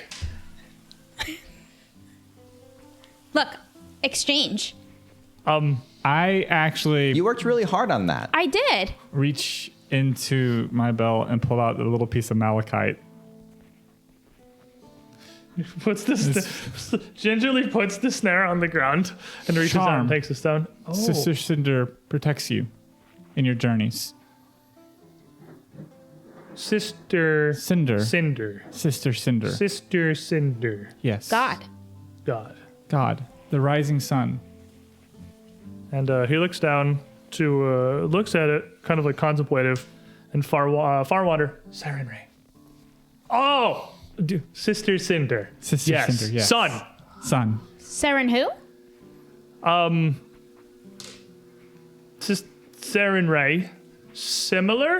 It If must Farwander be. looks up. Same. I believe we have different names for. Same God. Same god, Different name. That's understandable. Sister Cinder's worship is great in Varesia. They're very devout. I His like home of this Taldor place. as well, but she is known by a different name. We call her Sarenrae. That makes I sense. believe it to be the same divine. At least according to most of what I studied. Pericles, again, Parma. But our journey continues. And We'll wait for he the following. has a camp to pick up. Well, if we're to head back, we should. We'll go this way. Right. I look forward to our journeys. Exciting. Should certainly be much safer than alone. Of course. Oh, You're she'll far love more Henry. hospitable than the last group I met up here. That's to be sure. She'll love Henry. Just stay behind Ozash and Verja and Aram, and they'll keep us safe. So, with Harbana Farwander, now with your number, the group of you leave Pericles and his small little camp and his fishing rods behind to pick up things, clean up as he can. And basically, it's early enough in the afternoon that you can head back to the Broken Tusks and functionally not move a hex for this day. You kind of like half in, half Cool. out. You met them fairly early. You can just rewind this one if you want to spend the rest of the day doing Yeah. that. So on the way back, I'd like to go and mark the barge with a symbol of the raven, which basically means go nuts, take what we can. Fair enough. So maybe they can loot the barge and set up there while we go back. Okay. I'm over here teaching the following thieves camp. So the group of you would end up back on the hex where you had started this day on the northeastern shores of the lake. Okay. I understand why he didn't come with us. A man who could solo their entire. It's like, are you sure, Mr. Knight, with a thunderbolt for a sword, who killed 6 people to breathe in? You want to come along? You looking for a quest, huh? Gonna back 'em Want up to come to the square protect they were at the some beginning of the day. people? Hanwei, what are you going to name her? Huh? Your little thunderbolt. What are you going to name her? Oh. How does the magic work? You said this was an axe and a sword and... So I think what he meant, the rune carved here to gives it strength, but it could give strength to your weapons as well. Maybe not yours. You break yours a lot. He breaks his a lot. Maybe mine, though. Mine is permanent. I would be honored. So as Ozash's axe, too, is also very good at it. As Farwander is introduced to the following, she proves herself to be very diplomatic, very well-versed and well-traveled. Her understanding and her knowledge, maybe not of Broken Tusk specific rights, but of the followings throughout the realm of the Mammoth Lords, surprisingly deep. She is cautious and careful not to offend, but does seem to take a great heavy joy in being invited to join along with you in your travels, which just so happen to be going exactly the same direction that she is going. What a coincidence. What a coincidence. You could think it'd be like written like that on purpose. Sister Cinder works in amazing ways. Mysterious. But with the rune, since it does take a day of downtime work to move it, you would need to basically, if you wanted to switch it, leave the dagger and a weapon that you wanted it switched to with the following. You have plenty of craftsmen within the following that could easily move a rune from weapon to weapon. And then you would get it when you met back up that night afterwards. I would love to leave my sword and have them put it in there. That is fun, baby. Okay. Because I don't think I need it because I can make my axe magic just by channeling my powder into it. Makes sense. Hi, I'm a magic battery. I don't need runes. I got this. Leaving your Just grab Amka and rub her on the sword. I also have another. I also have another weapon, so it's pretty easy for me to leave my sword here and not become less effective. There you go. Just carry a big stick. Dude, Clubs club. are handy. I have one. Look, I have a club. Get a bigger stick. It's a great club. I have a knife. It's way better than my stone knife that I was using.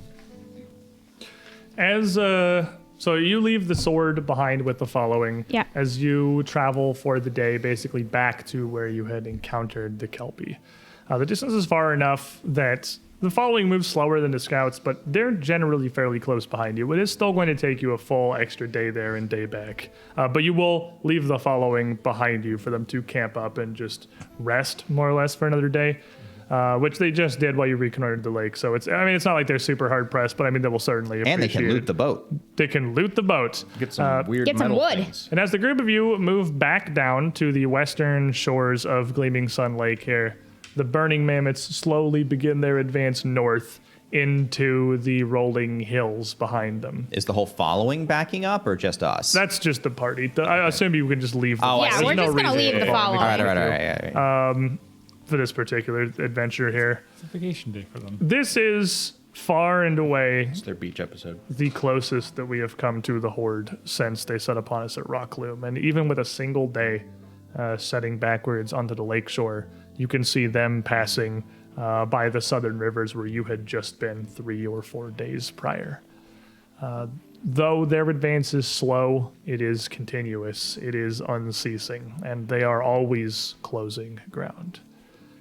But as you approach the shores here, now aided by Farwander, back to where you had found the Kelpie in the first place, the group of you all together, with her assistance, are able to find a strange patch of reeds, maybe 40 yards further east down the shore from where you had made off into the water in the first place. Here, these strange orange nettles.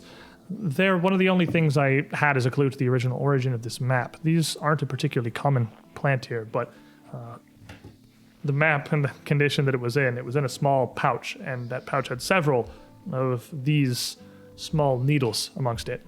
What are they? Oh, the plant? I don't touch them. No. I was wondering if I knew what they were because I'm an herbalist. Yeah, you would know that they are this kind of a simple, sort of upright stinging nettle. Not really okay. pleasant to touch with your bare hands, but it's not like gonna hurt. It's just gonna get very itchy. Okay, so it would for just the be better there part to of the sort day. of discourage somebody from maybe Well, it's also going what grows in there. naturally here. Okay. So it's just one of the many minor annoyance hazards Is a of the kelpie region. like a clownfish and a sea anemone? You should beware the sea anemone. Their skin is very possibly thick enough that these thin nettles can't Anemone. penetrate it. So They're definitely your pretty enemy. thick. I mean, it's these nettles are only a problem for Us. like you. Yeah, Like I mean, losers. mammoths don't care. Tapirs don't care. Like Tapirs don't care about anything. Skin's too thick. Well, tapirs very much care about the things they stepped on when you found them. They're pretty upset about those. But looking through there,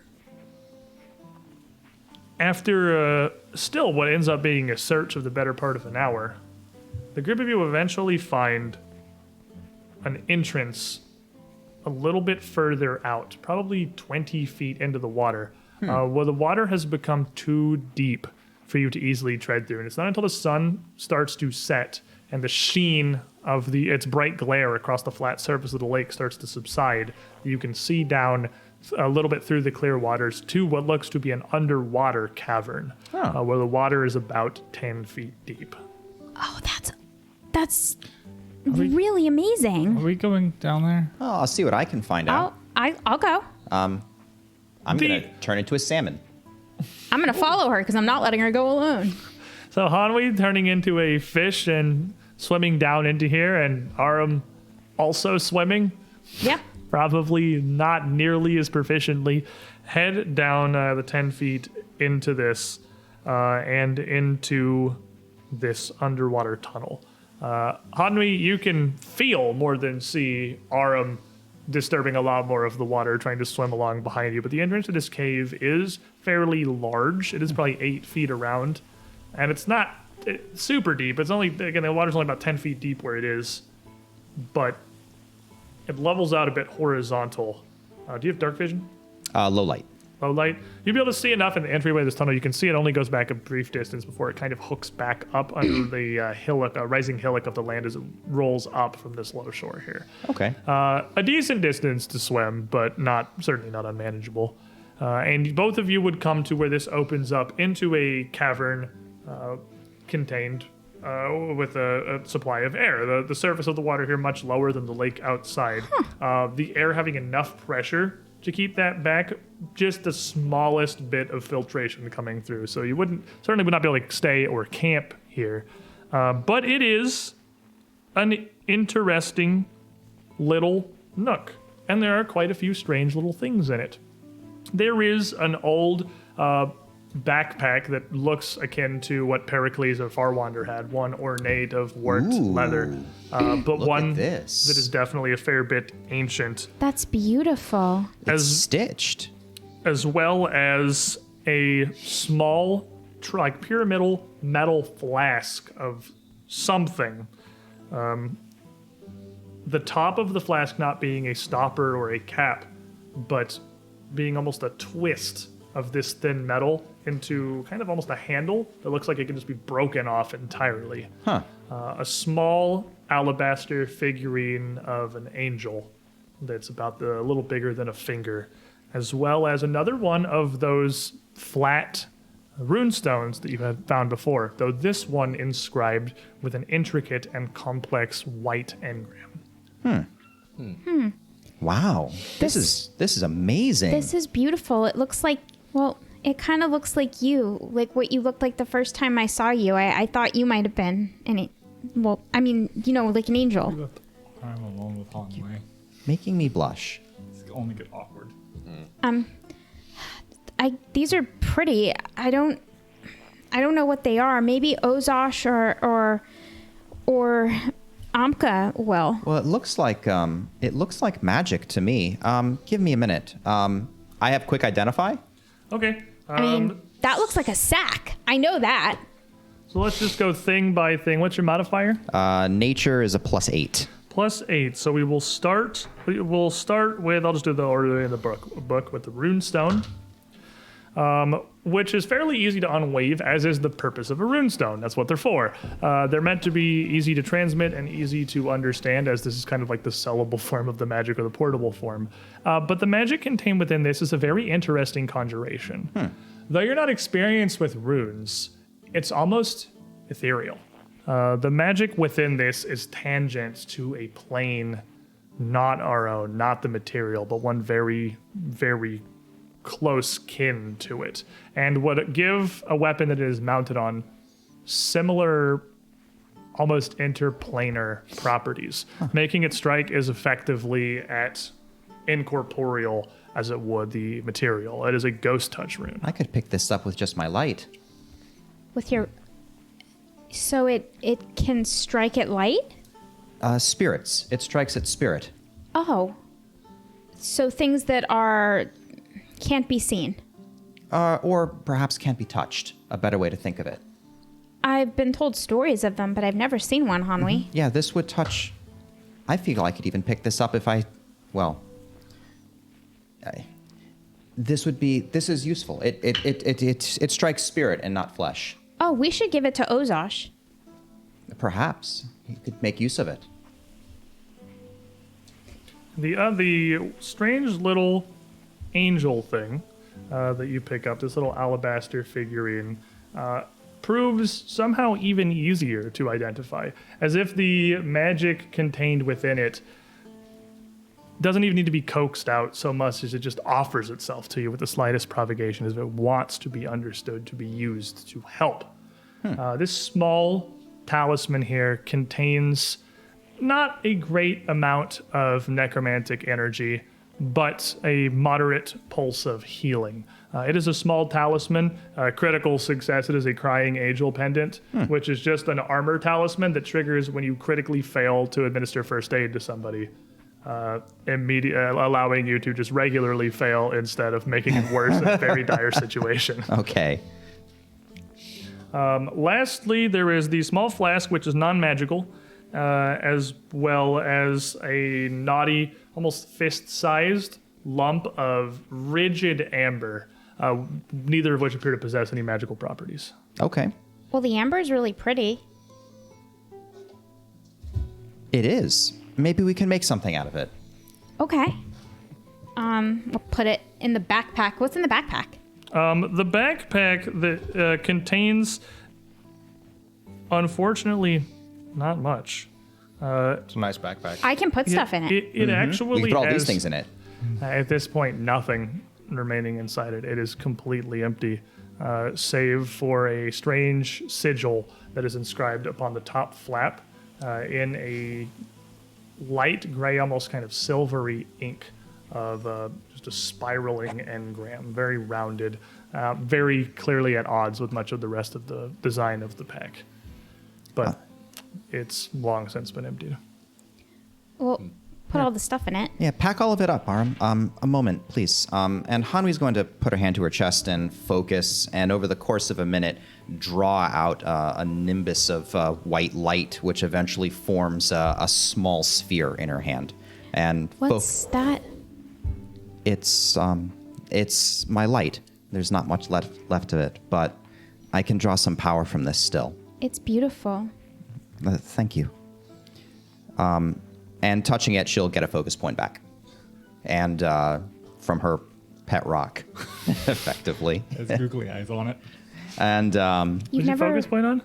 Oh, you're transforming, right? yeah, so I have to take it off of tattoo transformation in order to be able to do Well, I was anything wondering with if I it. spent the focus point on, but I forgot it's your wild shape is your focus thing, right? Correct, yeah. Yeah. Yeah, so instead of sitting here for 10 minutes, I can go 1 minute, get my focus point back. Fish. And now, fish. Yeah.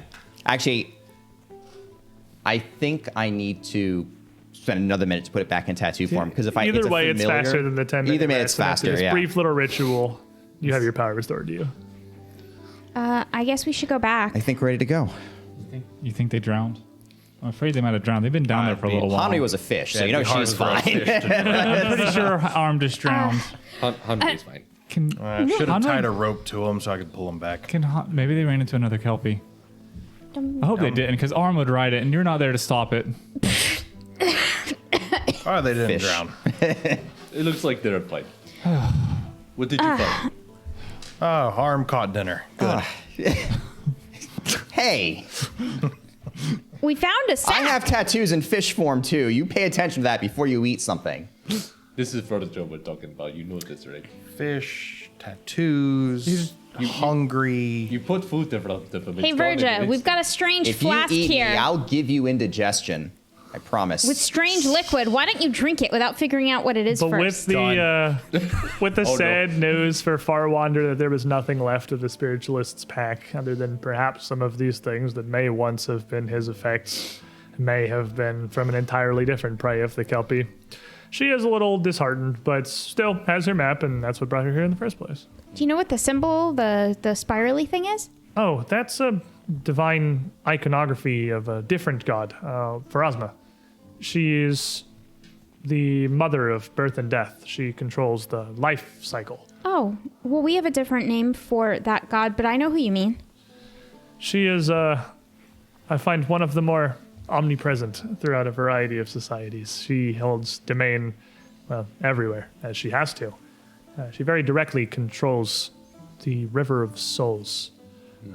It's, I don't know, almost the judge of the afterlife, determining where the good will find their paradise and the evil will suffer. Yes, Grandfather Sven watches over us now. And it is thanks to Pharasma that he can. She guides him now. She keeps him safe. But, Is the backpack yours? no, I mean, if it's yours, I'll give it back to you. No, it looks like it belonged to this spiritualist, maybe, but with nothing else, there's nothing more I can tell. I'm sorry to have wasted a day's journey for this, but Can I keep There were many it? interesting things. of course, you're more than welcome. He'll get really excited and he'll take it out and he'll take the things that were in the sack out of the sack and show them to her. I'm glad it wasn't truly fruitless then. Anything of use? Not to pry, but Well, simple for you. curiosity, things that...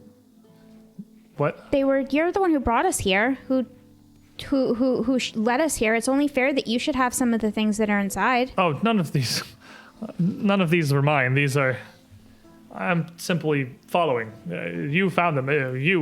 Apparently, some of the people in the tusks say killed this Kelpie? We did, yeah. Is it killing or thrashing around violently until it stopped? That's Was called, Either way, that's was called not fishing. graceful. Oh, I know that. That's a common design. The twist-off cap, it's an oil. It's meant to be applied to a weapon. It's a sort of alchemical potency enhancer. You twist it off, drizzle it on a weapon. The resin imbues it, makes it stronger for a brief time. huh? Do you know what this one might do? I'm not much of a weapons Suppose- expert, I'm afraid. I think it's... Very strange. Did you open it? Ozosh, you should put it in your beard. Oh, you broke it? Oh. He puts it in his beard. Well, it I'm does make it look very shiny. Admittedly not sure exactly what that's going to do. I'll just cross that off the list. And with that in the camp for the evening, the next day's travels would see the rest the group of you reuniting with the Broken Tusk following on the northeastern shores of the lake itself as you traveled upwards back to once again pass through this hex. Fortunately, the Burning Mammoths themselves are going to be very much slowed by the hills. They're not moving very quickly. They're going to take another day just to fully travel into them. And your plan of Beehives. sandbagging them, Bandage some feet. your plans to sandbag them in the rolling dells here do seem to be bearing fruit, as you're allowed plenty of time to put distance between you and your pursuers. And we, I suppose, in the interim, will have plenty of time to stand up and take our midstream break. We'll Now- leave lots of sticks with upside down boots behind for them to find. All has gone very well so far with today's adventures, and I'm sure that the rest of this stream is going to include no difficulties whatsoever. Everyone's going to be happy, and yeah. we're going to simply travail the realms of the Mammoth Lords without any horrible mortal I just want to play We with the made triplets. friends. You made friends. Yeah. Friends are Friends. good. We made friends. You did make friends. I'm really happy with the friends we made. Thanks for hanging out, everyone. Thanks for being here. Feel free to grab some snacks, top off your drinks, stay hydrated, stand up and stretch your legs. It's usually about 10 to 15 minutes on our midstream break here while we rotate through the snack table in the bathrooms to make sure we're ready to sit here for another couple of hours and provide you with some more definitely non-lethal, perfectly friendly content about meeting new people and then forming lasting bonds. It's okay, just my gonna beard be- is It's a shiny now. sports That is all anime done. now. Good. It's a We got the sword. High Good. school anime. The high school. Oh yeah, anime. we We're good. Thumbs up for good. Be right back, everyone.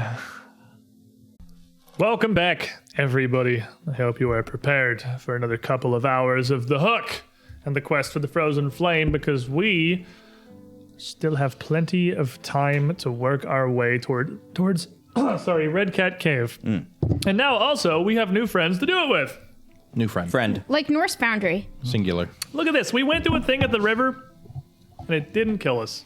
See? This time. That's true. I killed Well, someone. there was a lot of death. Dude, that's true. did die. It killed a lot of people, actually. but it wasn't not you us. guys. It wasn't you Was guys. it me? It wasn't you. That's what matters at the end of the day. So, another day's travel away from the Kelpie Lair has left us back near this kind of entryway to this pass between the hills and the trees, allowing us our opportunity to forge ahead. And as we do, for the sake of simplicity, I imagine you're just going to be moving twice into that narrow pathway there to the southeast, just kind of around this tree. And then up out of that one as well, because we're just trying to dodge all of those. Super easy. Across those 3 days, the Burning Mammoths 2 would move across their hilly terrain, and off to begin their adventure into the next. Your 3 steps mirroring literally one of theirs as the open path that you have set ahead of you has allowed you were right, put them on the vertex, as the open path ahead of you has allowed you to start to once again just pile distance between the 2 followings. Those idiots. As you continue to move out into the east, you can see in the distance the peaks coming closer. The grandparents, the twin peaks around a single canyon that leads deeper into the mountain range from this lower terrain, from this ground level that none of you would have ever passed through before. But certainly it is an interesting and certainly awe-inspiring natural feature. This mountain range is vast and it is dense, and the land spikes up harshly and quickly. Very difficult, near impossible to traverse for a full-size following, especially one with herds, mammoths, livestock, small children, and elderly. It would be mountain climbing. And this passage that's now still probably a week's journey directly east of you here is one of the only visible means of progress. But it is very visible. It's interestingly visible, and as you followed your journey of the Siorn year after year, you can always see it's almost like a gateway into the mountains. One that, in fact, has spawned no small number of stories and tales among the Broken Tusk following itself. And now, finally, perhaps getting to fulfill the childhood fantasy of actually seeing what is through those peaks. As you and the following continue your march away from the Gleaming Sun Lake, you move alongstride these hills, and during this day, as you pass up, you can see these taller ridges, these more sheer cuts and walls that would slow you and cause you to take awkward trails, passing away to the left side, on the north, falling by as you move. But you can also see something visible through them a little bit further out in the distance. A herd of cockatrices. Seeking. Herd of cockatrices. It is a second edition adventure, so there's probably like 6 of them somewhere. It goes I don't along know with the who campaign dragon. loves the one dragon campaign and one early game cockatrice campaign. I don't know who's super in love with cockatrices over here at the writing team, but they are very proud of that animal. Keep up the good work. They're doing good work. We call it the problem player character removal tool. It's It shows up, pecks this one specific guy 3 times. leaves. I would like you to reroll. Boink. All right, reroll. Thank you. It's character building. But you can see the land is a bit scarred. And this would be in this hex that is now to your northwest here. The land is a bit scarred, and you can see what appear to be remnants of something. Small hafts of spears, handles of weapons, lost heads of axes or scythes, just kind of dotted throughout the area. This would be more further north than any of you had actually traveled before on your routes. But notably, Amka, Hanwi, and Ozosh feel something up there in the region. Do you believe in magic? The three of you feel almost an imbalance in your command of magic, as if something is tipping the scales of the very power that you all pull from, even though they are three extremely different powers. Yeah. Is it just me, or do you feel your magic a little I feel sick to my stomach. uncomfortable? This place is twisted. I almost feel like it's... The light almost boils in me. I'm just feel curious. Ozosh is just gonna. I don't think we use magic there, Verge. He's just gonna randomly cast detect magic to see if anything changes. Explosion. And as you cast this divination, you definitely feel, just in the very air, a strange, lingering power of conjuration. But it's ambient. It's not coming from anything in particular. It's not emanating from anything or to anything. It's just there. And it's light enough to be difficult to identify anything beyond its school, even with prolonged study. And this Sirenscape's got the best weird spooky scene music. I was gonna ask if I could still attempt Arcana. There would be nothing more you can pull beyond the Conjuration School That's here. what I figured. Thank you to our partner, Sirenscape. All of the music and sound effects that you hear throughout the Quest for the Frozen Flame show is now 100% on Sirenscape. We're using their music and everything. I'm changing my activity from seeking to shield up. Okay. Oh yeah, you do have a shield. But this strange feeling, the only thing you would get from your detect magic, if you were to focus hard enough to make like an Arcana check, make me a check. Go ahead, go and roll me one. Go for it. What you do it? Roll some Ozosh dice. is really thinking on this. He's thinking. Yeah, you got it's. The steam is kind of coming It's so out of my ears a light. little bit. The best inclination that you can get is that its source is very far away and just incredibly, well, not even necessarily incredibly potent, but incredibly expansive. Something that could reach you hundreds of yards, if not even possibly miles from its source. Kind of glad I have this sword that can hit invisible things now. I would assume over the course of 4 days we could have the. Yeah, you definitely could at this point Yeah, certainly have the Ghost Touch rune on Aram's sword as well. That'd be no difficulty at all. Because this is really kind of freaking me out. I feel like...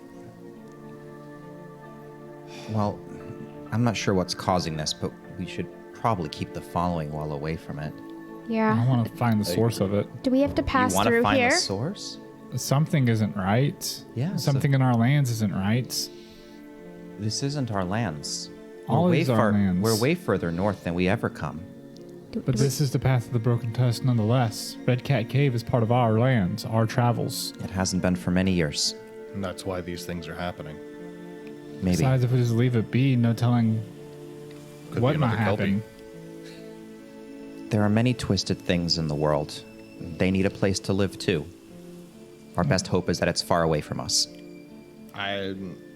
Kelpies. I disagree.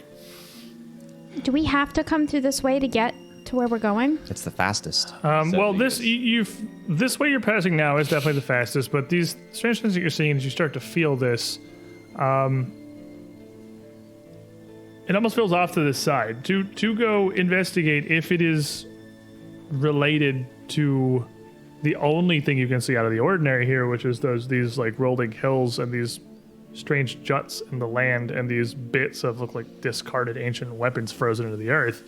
That is actually almost a degree of, it's alongside the path, but it is not part of your main path here. How much out of our way would it be? Like just Like day? a hex next to you. So it'll be 2 days though, because it's a hilly hex to move into it. I believe we have the time if we want to go at least investigate this. Henry, I would feel very uncomfortable having this so close to the path that our following is taking without knowing what it is. Especially for it to be affecting you all from this far away. Well, in this case, I would suggest we post haste and go as quickly as possible towards the source and see if maybe we can remedy the situation. It just doesn't sit right with me. I'm a bit afraid of it. I'm terrified of it. As am I, but it is our duty as Broken Tusk. Okay. Come. Han, we'll behind me, protect you. Virgil. You always have, all of you. You stay right back there, and we're not gonna let anything touch you. Okay. All right, shields up. Let's go. Shield up. Oh, Gonna have your shield up for 2 days. Yeah. Just bring us back over to Arkan Forge in here in this map, so I can point to where it is that you're looking. I need to get you a laser pointer.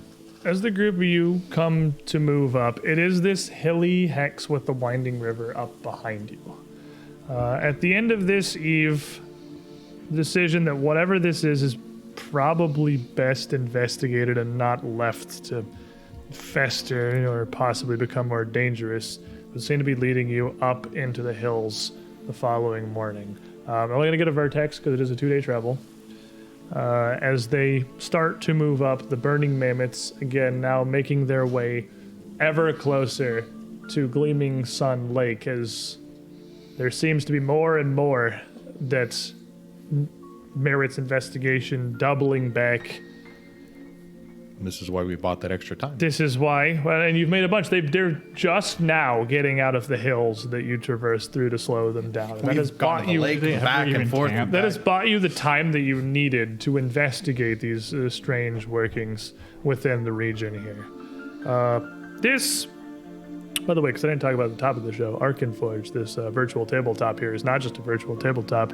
It's also the full map making software. We, of course, are playing Paizo's fantastic Quest of the Frozen Flame, which means we've already got cool maps and stuff. But I wonder you where can that ghost cat might be. don't worry about it. You can fully Don't want to talk about it. stop it again. You can fully custom build your maps in here, and then you've got total editor control while you are working with it. A lot of times you'll see our nice, hopefully here, maybe shortly, some cool spell effects and things on there that you can use to really heighten the experience. And we got a cool discount code down there. And using that code helps us out. Not only gets you a discount on their huge asset packages, but helps support the 2 Perception shows. We can keep doing these things. But 2 days of journey would bring you up into this region, and the Horde 1 vertex closer to the Broken Tusks. Now, as you move up through these hills, as you travel a bit north, sort of winding, looping path towards your final destination, you see more of these scattered weapons. Frozen into the earth, you see more blackened and rusted blades, bits of armor even. These look to be kit, not of the Broken Tusks or the Burning Mammoths or any of the followings of the realm of the Mammoth Lords, but more like what Pericles would have borne. Ancient weaponry and armor of knights and soldiers. My goodness. Trapped in some kind of battle that must have taken place here ages ago, based on the state of what little still remains.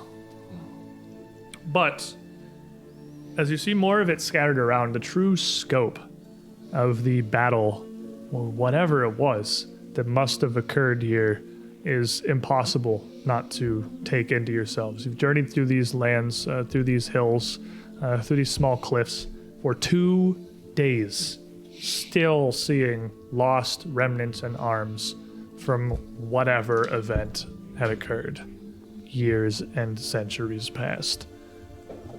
And though this strange pull of magic becomes stronger on the 3 of you that can feel it, there is still no obvious indication of its source. Well, after so many days, would I be able to attempt to identify it since we're getting closer? As you feel it now, at the very edge of this aura, you could feel so little that it felt almost as if conjuration and necromancy are kind of the 2 underlying schools that support near all of magic. They're like the basic facets of magic itself. Okay. But that was due really to how little you were exposed to. Closer to this, you can start to see the actual colors in the aura with your divinations. You can determine it is an aura of transmutation, and you can definitely give me an Arcana check. Much better. That's going to be an 18. What this is a, I'm going to call it a ley imbalance. You are in a region where the underpinning currents of the magical forces themselves are tipped. They're out of whack. There are various schools of magic. No matter what you call them or how you studied them, there are undeniably 6 or 7 different facets of magic between conjuration, necromancy, divination, etc. And here, transmutation simply has a stronger share. Imagine it's like an equal pie split between all of these, and transmutation has simply grown to encompass so much of it, and in turn, it shrinks the rest of the schools. It almost certainly has a source somewhere, and you feel as if you must be near it, but finding it may require another day reconnoitering the area to try and track it down. Can I make whatever that is? Can I make it my prey, like the source of it specifically? I would say source of weird transmutation magic, if that is a physical thing that exists, would be your prey. You could possibly have nothing, but if it's a thing, that can be identified, it's your prey. Yeah. Okay. But at least we know that we have a much more clear destination of where it might be. It just might take another day for me to find it. That's all. You've given me a source to sort of pinpoint, so maybe I can track it a little bit better for us. I'll basically let you make anything your prey. You can make an investigator case. You just don't know whether or not it's even a thing that you'll ever get a benefit from. Yeah. Alrighty. Based on how close they're getting, 2 days tops is what we can devote to this. Can the following move past this? And then if we find that they're safe before we find anything, we can just leave. We can The signal following them. moving through unscouted lands, even lands you just traversed days prior, is a great risk with the Burning Mammoth active in the area. You know the Horde is far behind you, but you've already clashed with their forward scouts before. You really need to be clearing the path immediately before the following. We're losing so much progress on this. That's why we got it early. We've got the time for this. Worst comes we to can't worst, we dilly can dally. always string them along through the hills, make them believe that we're going this way. We can divert them and get them stuck here. There's too much open terrain here. It just makes me nervous. Let's try to be quick, I suppose. So committing another day to look and try to find this source. So the burning mammoths creep ever closer now along the shores of the Gleaming Lake. Who wants to roll 2 attempts to reconnoiter the area? Who wants to make I will the do it. Olden perception check? The Olden perception check.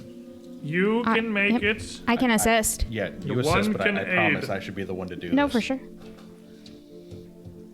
Can I, exploration activity, cast a cantrip, guidance? You can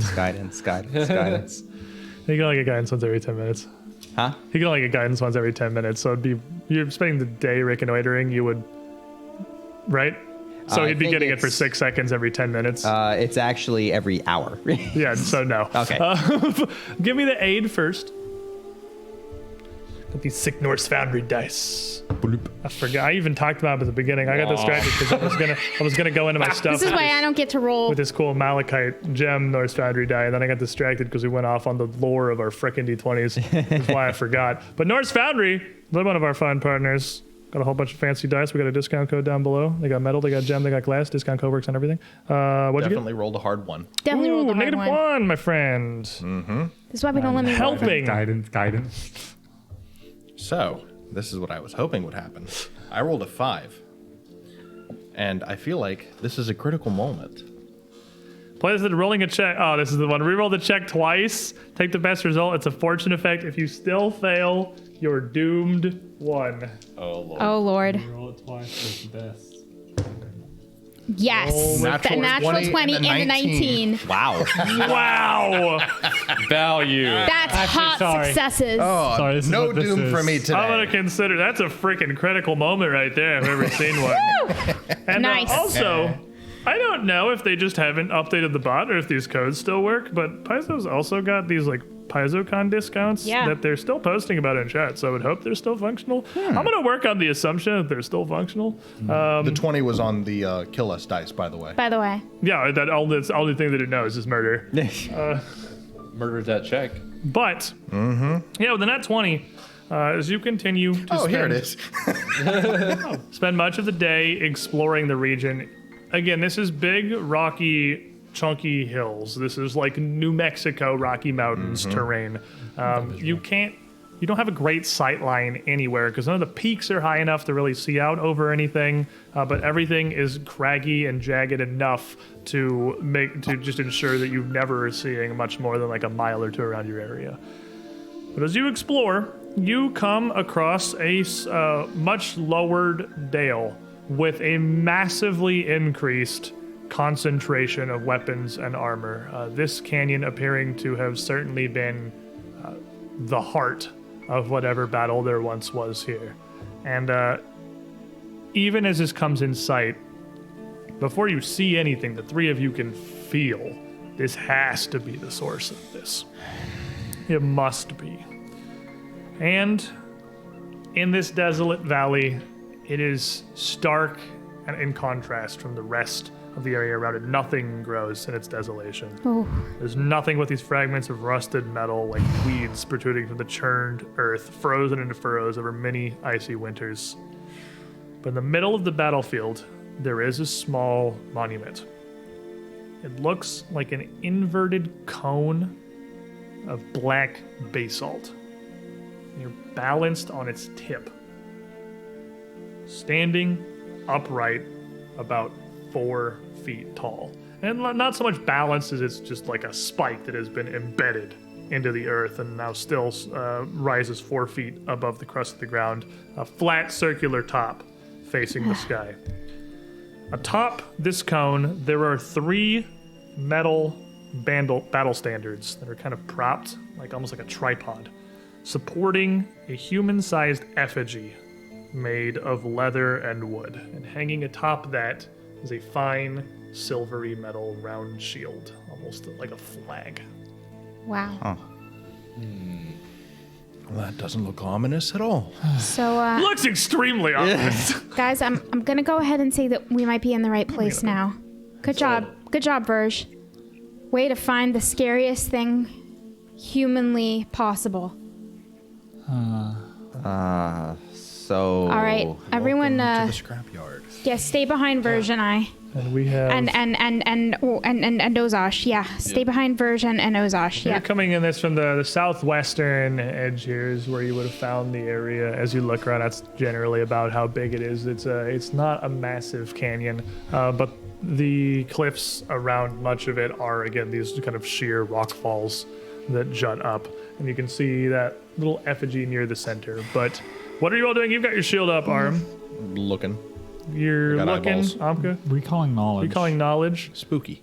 Hanwi is so on edge, she's scouting. Scouting. Ozosh. Shoot up. You got a shield up as well. As the group of you slowly move up into the clearing, you want to move them maybe like 20 feet in as where they're looking around. You, even those of you now with no magical talents whatsoever, can feel something amiss in the air. You can feel almost a physical tension, like the tiniest vibrations up through your feet traveling through the earth. You feel that, Verge? As much as I don't want to. And as you do, you can see some of these weapons and bits of armor. You swear out of the corner of your eyes, not even the corner of your eyes, you can hear them. You can hear them fall over. Things that must have been left immobile, frozen into the earth for ages, are just now shifted enough for armor to collapse onto the ground, for the blades of swords to snap and their hilts to tumble into the frozen earth. There are a couple of them almost seeming to move wholly of their own volition. Guys, I think we got company. Prepare yourself. And with just moments to ready, several of these weapons don't fall down, but almost seem to turn, to flip, cast up from the earth in jittering, jagged motions as they tremble in the air. all seemingly pulled almost by unseen puppet strings with only one thing in common: their blades turned towards the group of you. And I'm going to need everyone to roll me some initiative. So I don't have any Betrayed. spooky... Makes sense. Oh, Hanwi was so freaking ready for something to go wrong. Oh, yes. 4 of them, right? Not the middle there. I will take that. Huh? You're scouting, I'm scouting. right? Yep, Good. so +1. That's when. Yeah. Hanwi sees these swords moving. She like shrieks and points I at have an them. animated weapon thing, so these are just small tokens. Bro. So, Sure. what is your Arcana or Crafting, Amka? Crafting is a +4. Crafting is a +4. As far as you can tell, fortunately, it doesn't look like there's a ghost wielding these or anything. No intelligent force is coming to arm. These aren't moving in a cohesive or coordinated fashion. It just seems that some kind of magic, very possibly this latent rift of transmutation that you now all can feel, has seeped into them and has animated the blades themselves. There will be no more. There is no. It doesn't look like there's any secret force to strike down. They are very literally just floating magical weapons yanked about by this imbalance in ley energy. Strike the weapon. So, Aram, With scouting, it's a 24. 24. Verja. 9. I got a 1. Anka. 19. Ozash. 20. And Hanwi. 26. Ooh, Hanwi was super ready for action. Roll and Spooky die. stuff. Roll to 17. Ready. Yeah.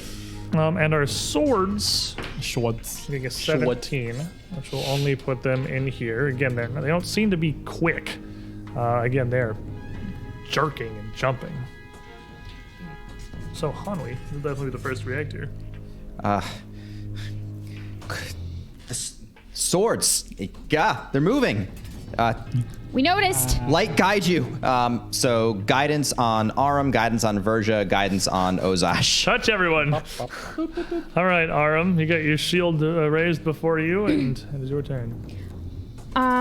Aram will advance forward a little toward one of the swords, and with a single quick draw, will draw his sword out and take a quick flurry and smash into these two things. Okay.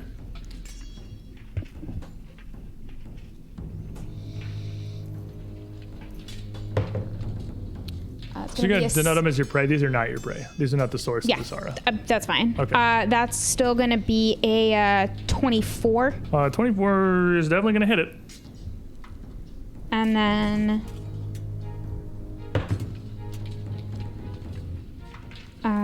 it's going to be a -3. So -5. 18. -5. What do you mean? It's not your prey. Oh, yeah, -5. Sorry. Wow, it's going to be a 16. 16 will still hit this kind of jerky floating sword here. Okay. This is the thing with the ghost touch on it. Okay. I believe that is a tangible sword. It is just a sword, yeah. The ghost touch does not help you here. Yeah, it's just a floating sword. I mean, it's not Yeah. it's not incorporeal. You hit it, you're definitely clanging on steel. No, I'm hitting the thing. I don't want to hit. Like, I want to hit whatever it's touching. Like, there's It's got to be just some... a floating Oh, sword. it's just a Oh, floating well, sword. okay. Well, No. that's fine. You walk up. Your first attack misses as Oh, you okay. just swing at nothing behind the sword, trying to see if there is some force holding it. Okay, then yeah, And then as your that's... sword cuts through nothing, your second attack is going to land on the floating Okay, blade. That's fine. That's fine. That makes more sense. Oh, wow. Max damage, so 11 damage. And with 11, your second swing as it comes back, this blade's still ancient and rusted, almost curved from how long it's been resting in the earth. Your own blade smashes right through it, completely shattering it in half with a small spray of metal splinters and a loud ping as the two pieces drop down to the earth. Ozash. Well, Ozash is going to look at the other two in front of him, and you just see lightning start to crackle in between his fingertips and parts of his beard, and he goes, "Litter." And he casts lightning arc on those two. And these two swords, as they jank to life, with a 24 on the first one and a 16 on the second. They both pass. So I think they Take half. Take half. they take half. So they take 1 damage. As your sword kind of glances, your electric arc glances across the swords, rather, you see where this connects, jumping between the two of them. Their strange motions and even their metallic nature, giving awkwardly small targets to actually latch onto as they're caked in dust and rust. It almost just blasts and cleans off two little sections of the sword, peeling away little bits of this rust and dirt. That's actually going to do no damage to them. Electrolysis. Good to know. Well, I am just going to keep my shield raised and hold and stand my ground. Okay. Hanwi, while you're looking at this, forget the Omka, maybe a perception check real quick, because you were seeking. Hanwi gets a 21. The 21, as you throw out your guidances and look around to assess the battlefield here, you can see a couple more of these weapons scattered throughout the field, kind of showing smaller signs of the same animation. Swords flipping over of their own accord, just turning on the ground. Ones that are staked, sort of pivoting lightly. I think there's going to be no end to these until we get to the center. Omka. I'm going to step up between these two boys. Oh, there's nothing actually controlling the swords. It's as if the swords themselves have minds. So strike at the weapons. Produce flame on the closest one. And her words echoed by Aram's first swipe at just absolutely nothing, showing there is clearly no connection to these at all. Give me your attack, sir. 13 on the die, so it'd be a total of a 21. 21 will hit. Whoosh. Yes. I'm You have a bad hard rolling time. dice. You have a hard time over here. For max damage, so for 8 damage. 8 damage as your fireball collides with this. You see the head of this axe literally start to bow and sag from how much damage how much it's already suffered to the elements as the heat softens this weakened and brittle metal. And as this flash of heat dissipates and the cold air around it takes again, it just snaps off entirely and falls onto the ground. And the two remaining weapons, they're not fast, but in desynced, strange tandem jerking motions, this spear sails over, taking 2 actions to get to Aram, as this other bardiche, its haft sagging and clicking across the ground, sails out towards Ozash, also taking 2 actions, each of them only getting one single swipe or thrust for this spear as they arrive at their targets. Thrusting down to Aram for a 14. Aram kind of haphazardly kind of knocks it aside, expecting it. And as you hit this one and just don't destroy it immediately, sort of defensively, you find yourself able to very easily move it through the air. There is truly no force behind these at all. You spin it around. What the heck is this? And the bardiche swinging down towards Ozash for a 23. That is a hit, and Ozash will definitely block a good chunk of it. Okay. It's going to do 3 damage. How much? 3. 3? And you find yourself very easily able to ward off like a similarly kind of weak assault from this weapon. With your shield up, the blade hits. You've got your shield there, and it literally, the weapon's haft just sags it aside and pangs against your shield before just sliding off and slowly righting itself up once more. There's ya. Is this the weird basalt thing? Yes. The kind of, yeah, it's sort of on the map there. The pile of the old swords thing. Yeah, that's our basalt thing. All right.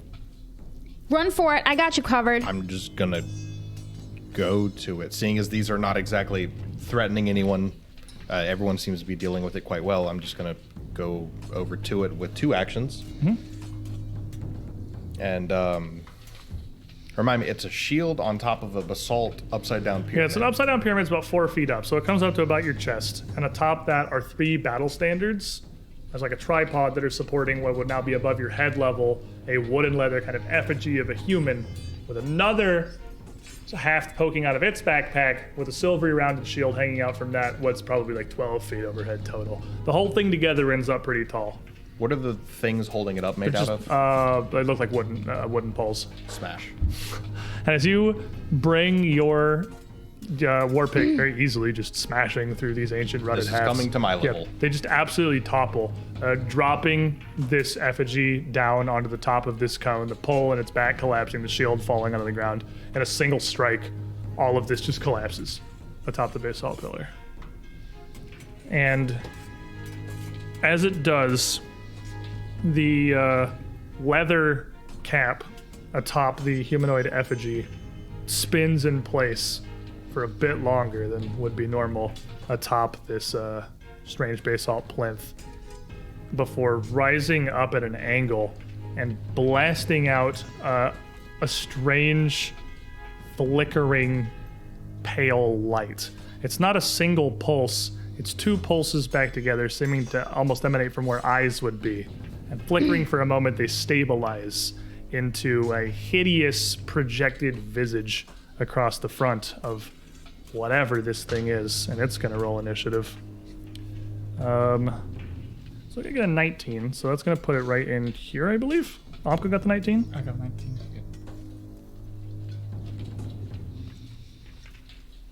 As it It looks cool.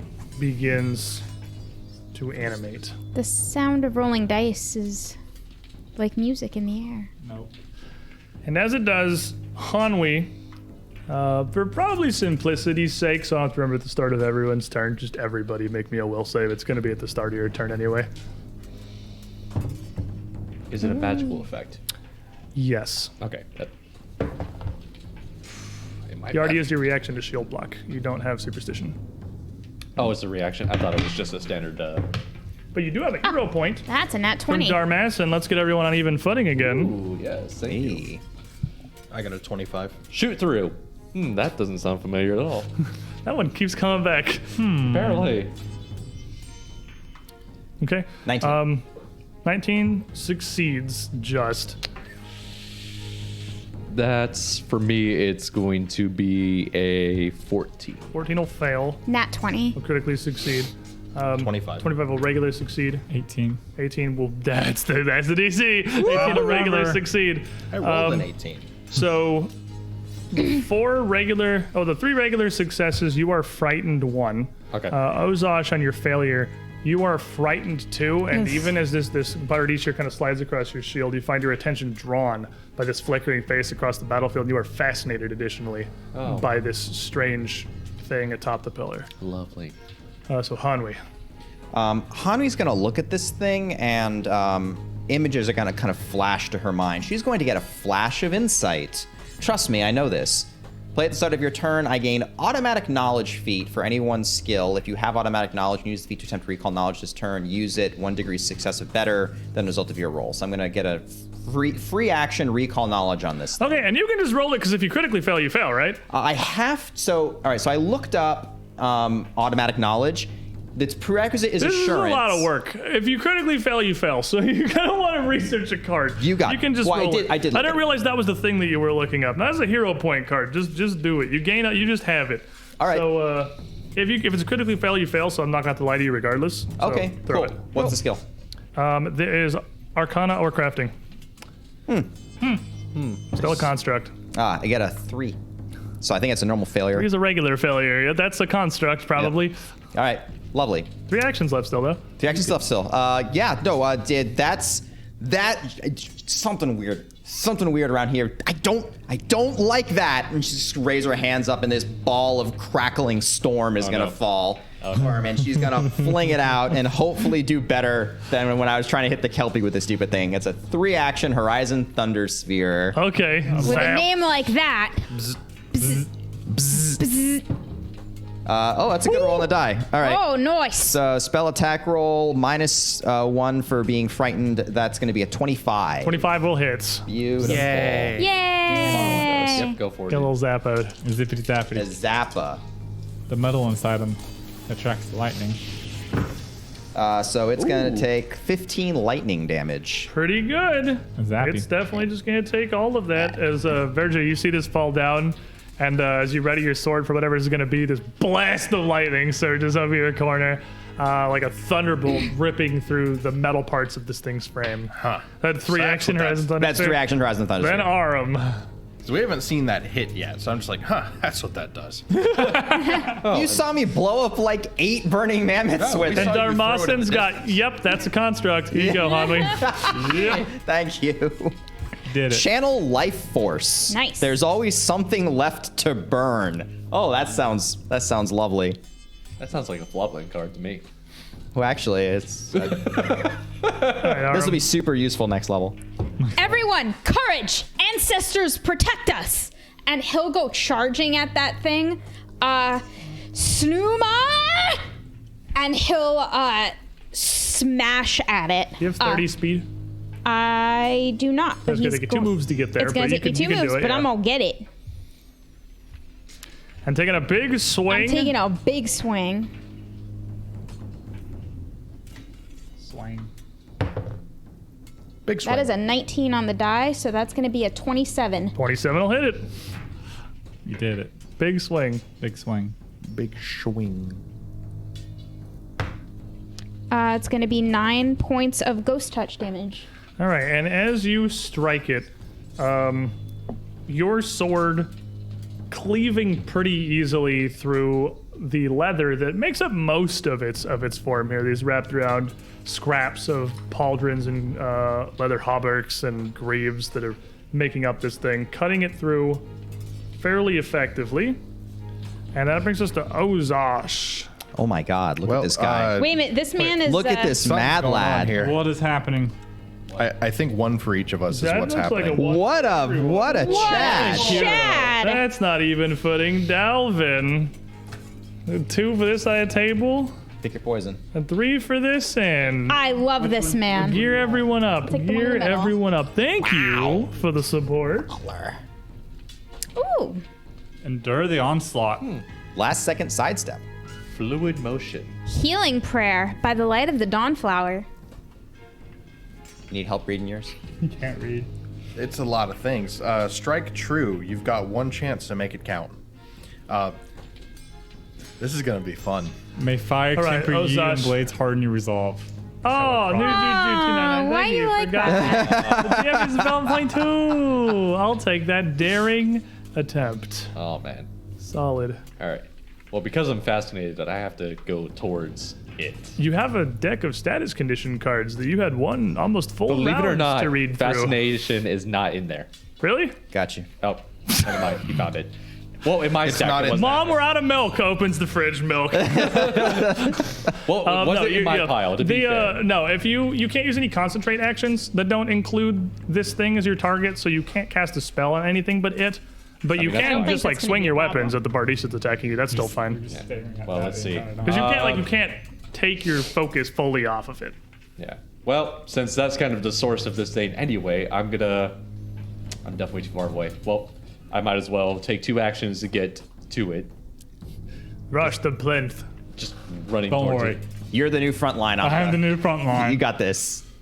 I mean, I'm We have fascinated. arguably seen that these are not I'm actually. still- Yeah, they're not that big a deal. to you. Oh, that's right. I'm still feared 2 as well. So, You are fear 2, yes. -2 on your roll here. yeah. Well, he's just gonna smack it with his axe because that's all we can really think of. Yeah, it's pretty good. It's still pretty good though. That's going to be dirty 20. 30-20 hits. So only just. But it hits. Let's see. Did we find the DC? No. 1d8. So that's going to be 6 damage. And what weapon are you using? Remember My what you axe. have? You have an axe? Yeah. Yeah, your axe also equally well equipped to just chop through the leather body of this thing. You and Aram together, starting to cut large hacks into the thing's body, but not burying as deeply as you feel like. I mean, it's like it's leather armor. Most of what it's built at is a cured hide, and it seems much more resilient than these rusty, broken weapons that were floating around previously. And at this point, this flickering visage immediately becomes fearsome as the light erupts with a bright emanation of pale orange glow. Even with the sun high overhead, its light illuminating the battlefield further than it was before. Kind of offsetting just Verja, actually, because it's whoever beat in the initiative, kind of offsetting just Verja a little bit, as you haven't really had an opportunity to prepare yourself for this. And it reaches out with one jagged metal hand, swiping this claw down towards you. And you are frightened Uno? Yeah.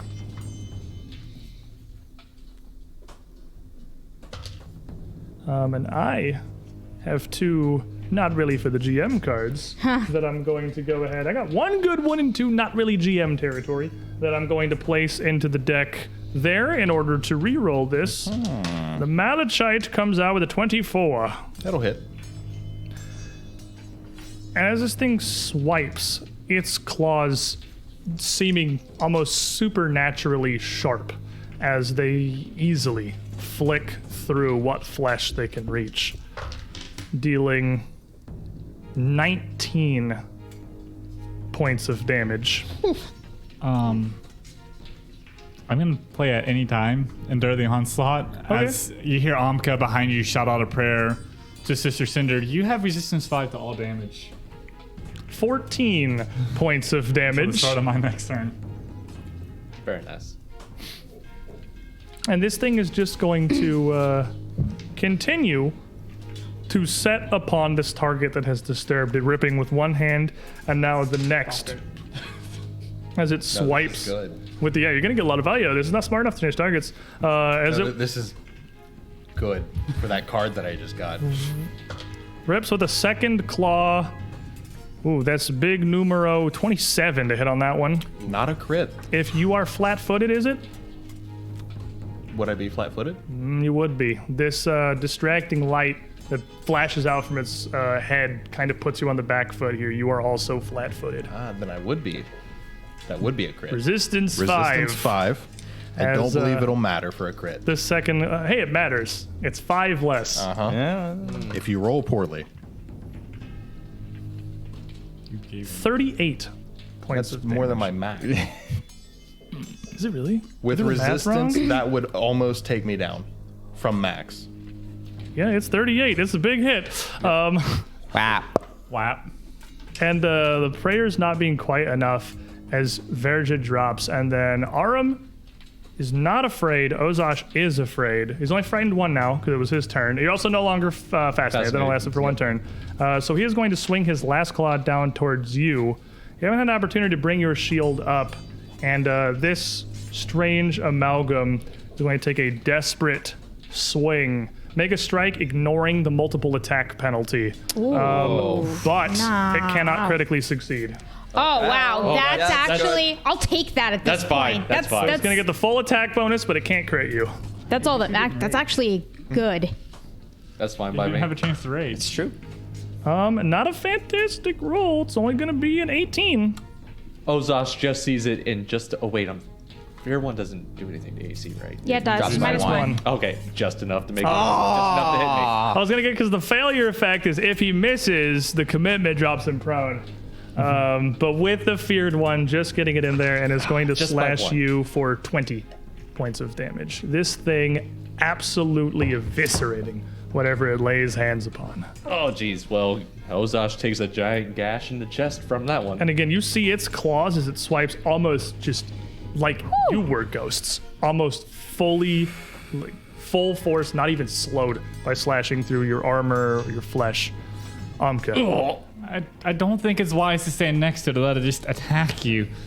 I'm gonna move up to be just within range of my man who is dying. But a lot of Sister Cinder raise. I'm gonna cast. I told you, we'd had an episode without anyone going to Dying 2. We had to fix that. Dying 2. Dying too. We cast a heal on him. To action heal. We get the D8 out. Can I ask? Well, no. 11. Yeah, 11. Oh, perfect. He lives. And then these floating weapons both seeming to just drift somewhat aimlessly. The one nearest to Amka, this Bardiche, gonna bring itself forward and then around with a sweeping slash, and I guess the other one also to Amka. I can get there in one move, but with a lazy thrust. Their first pair of attacks. 2020. 1920, Hey. 26 and 25. Crit and crit. What you guys use? 15.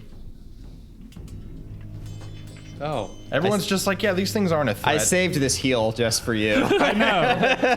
I watched him go down. The good news is, while Amka is fully committed to bringing Verja back up, you in the back, Conway, see both of these weapons just converge on her. There's just not a lot of. There's just not a lot of force behind them. Yeah, they get got her right in the completely- liver. Get completely open hits. And it's gonna be 8 and 8, so 16 damage total. Amka, cover yourself. Even with the crit, they're not that dangerous. Yeah, 8 was the crit on both of them. We did see one hit for 3, so. Ironically, she can't take another thing. I can't take that again. Yeah. To be fair, that wouldn't feel good to anyone. No.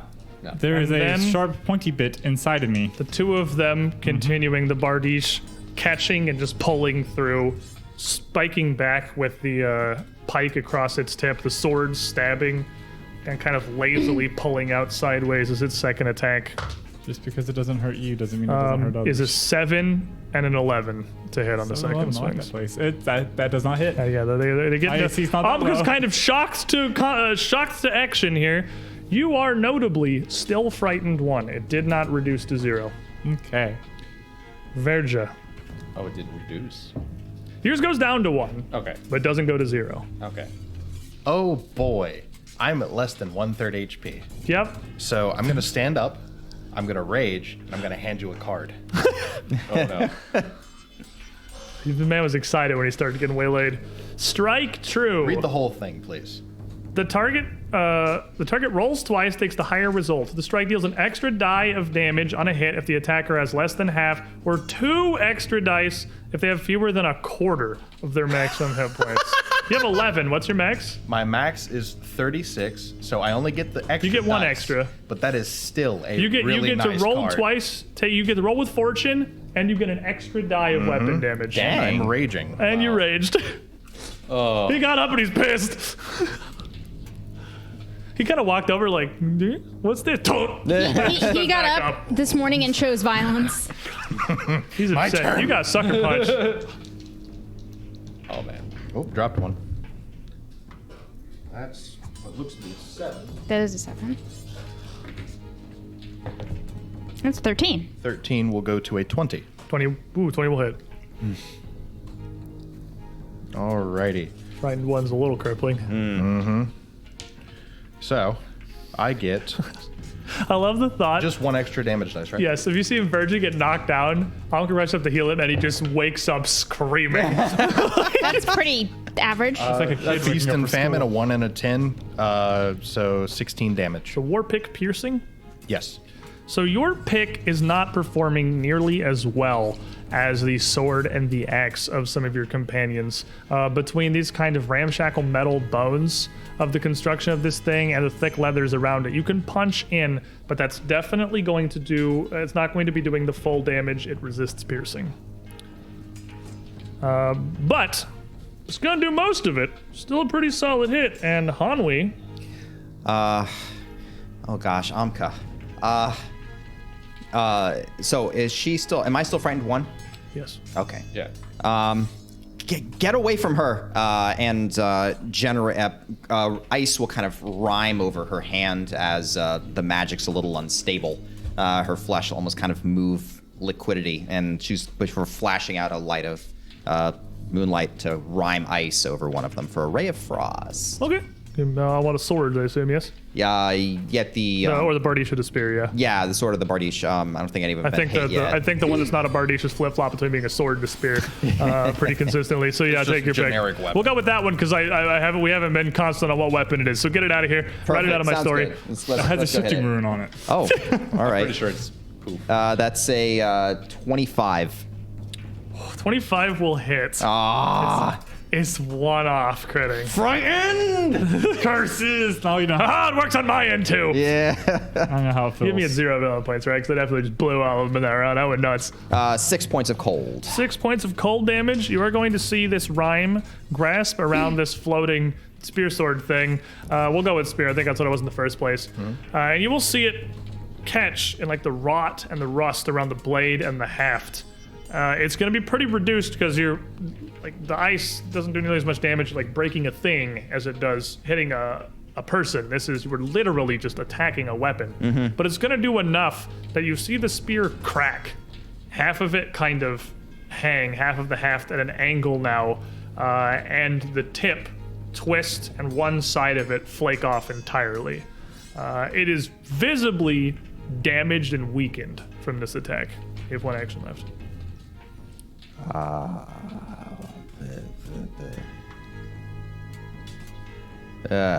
Hanwi is going to reach back and pull off a disc of woven wicker, which she uses as a wooden shield. And she's just going to hold that in her hand. She has it. She has The thought to get it up is coming. Yeah. Aurum. Cursed being, go back to the foul pit from whence you came. It's in its foul pit. Ugh. Weird He'll there. smash through it with his sword, and he'll come up again and take another smash through it. All right, give me some attacks. Are you making it your prey, or does it not need to be your prey to hunt it? Oh, you know what? I never made the stupid thing my prey. I'm gonna make it my Yeah, prey. that sounds then like I just wasn't sure because Yeah. I'm not positive on it. Then I'm gonna take a smash at it. Okay. I know got it affects really your modifier, excited. but I don't know if it's stopping you from using Flurry entirely. I forgot whether or not me designating the Yeah, this is source also of not it. the source of that. This Okay, is a product, that's so. okay. That's what my question.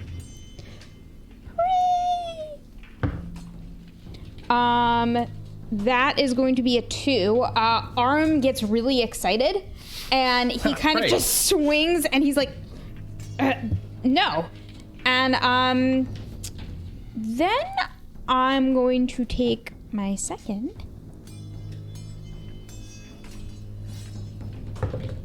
Which is a 19, which is I'm sure somewhat- a 19 is going to hit and not crit. Even yeah. with your penalty Yeah, to swing. so that's going to be a 25. It hits and does not crit. Yeah, When I say that, you can just go to the damage step. sorry.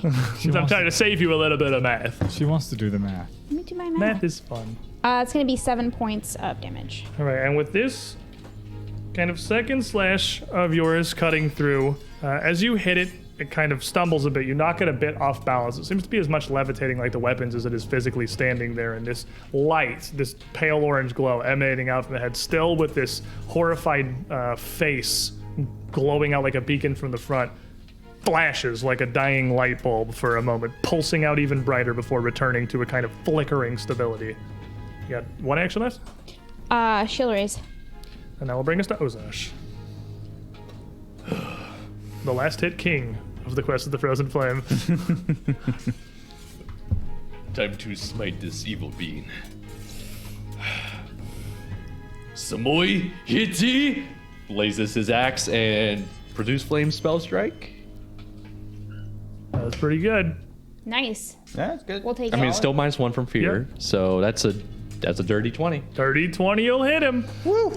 And as you strike, if you want to roll the dice, because big numbers are cool. I mean, big numbers are cool. This ancient, cured, and dried leathers that make up its body catch nearly instantly. It is very weak to fire. As you hit it with this produced flame, and as your axe comes through, it is going to catch and ignite. This effigy now almost a burning scarecrow atop the plinth. How much did you do? Well, A lot? 12. 12, and then it's weak, so it's a good deal more than that too. And Ozash, what happens to it? So as he's still frightened, he's still really bloody. He just ignites his axe as quickly as he can, and he just throws, like even with like stumbling and stepping into the axe strike because he's been so beaten up, he puts all his body weight into the strike and just literally sees the flame ignite and envelop this thing as it also slices it in two and just watches it fall apart.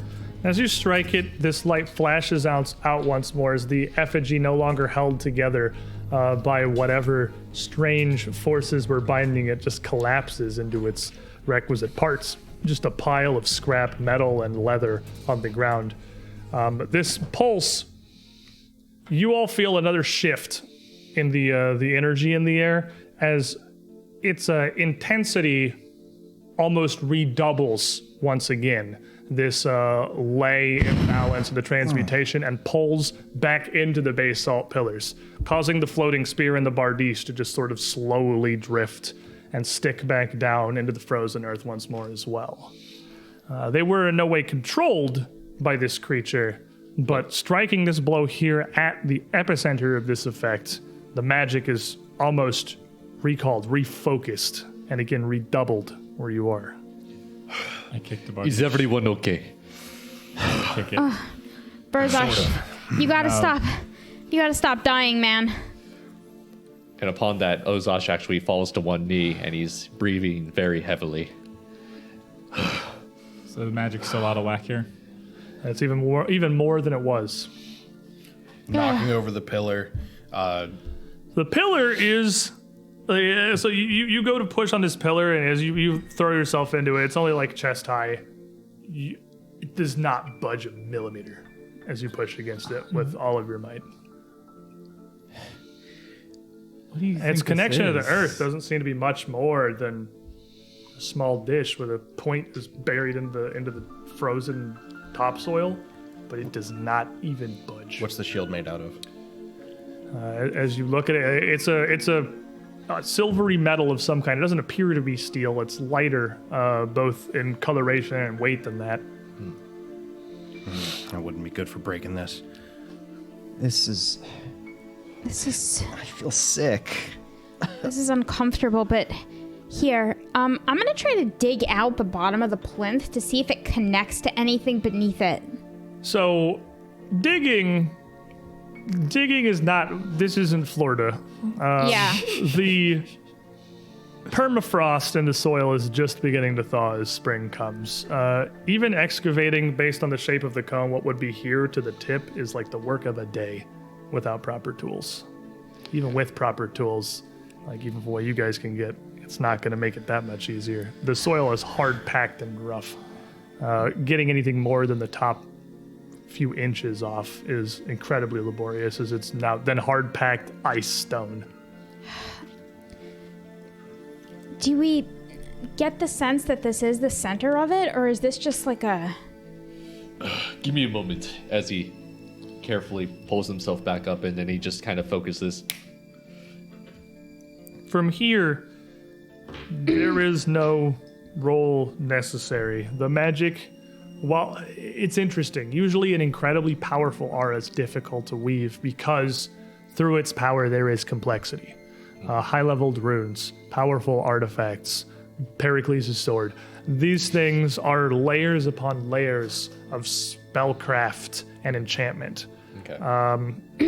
This is not that. This is an incredibly overwhelming, powerful force, but it is raw and it is singular in nature.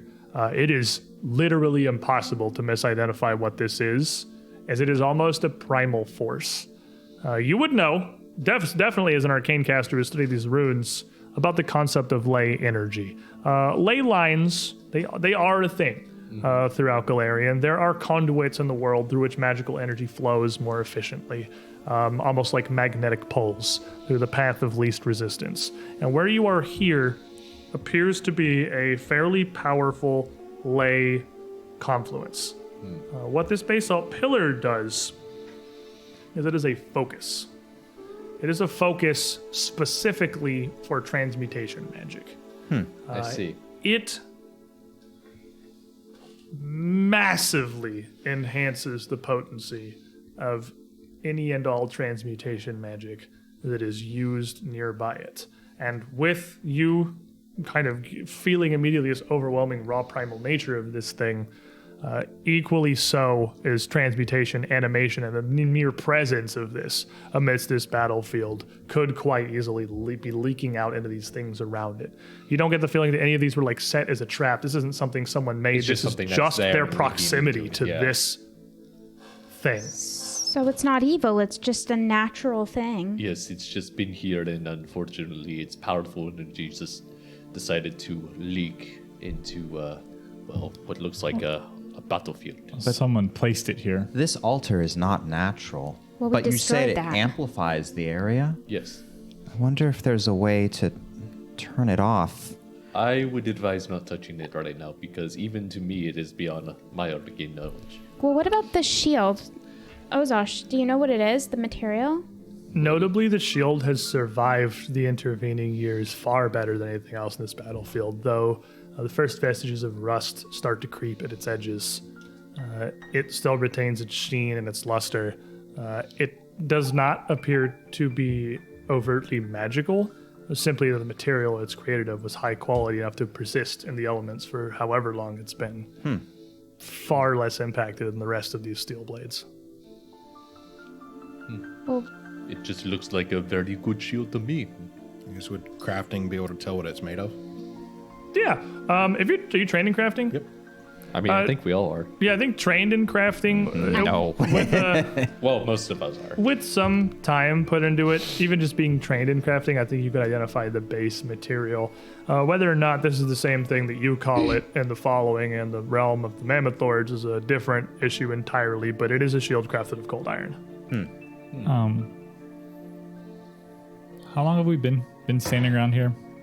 Like just investigating this? You would have come in at this point between the divining and identifying the shield. It's probably been about 10 minutes. So you could have sat down and healed yourself or someone if you I wished. was sitting down with him and stitching together all his open gashed wounds. I'm going to actually use risky surgery.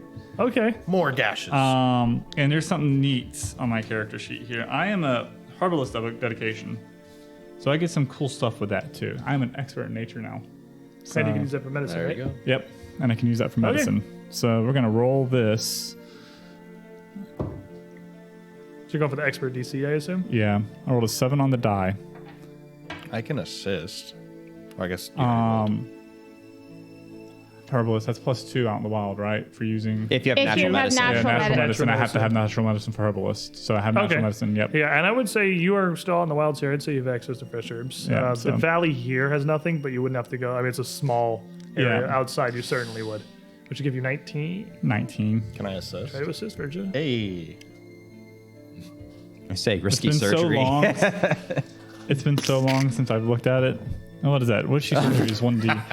You got an 18. You hurt. So you take a So- D8. You try to hand to him, perhaps She's more not helping. focused on the herbalism and the plants and the nature of his wounds. These strange, deep gouges from this creature. He's just going to take D6 damage. It's D6, awesome. D8. D8.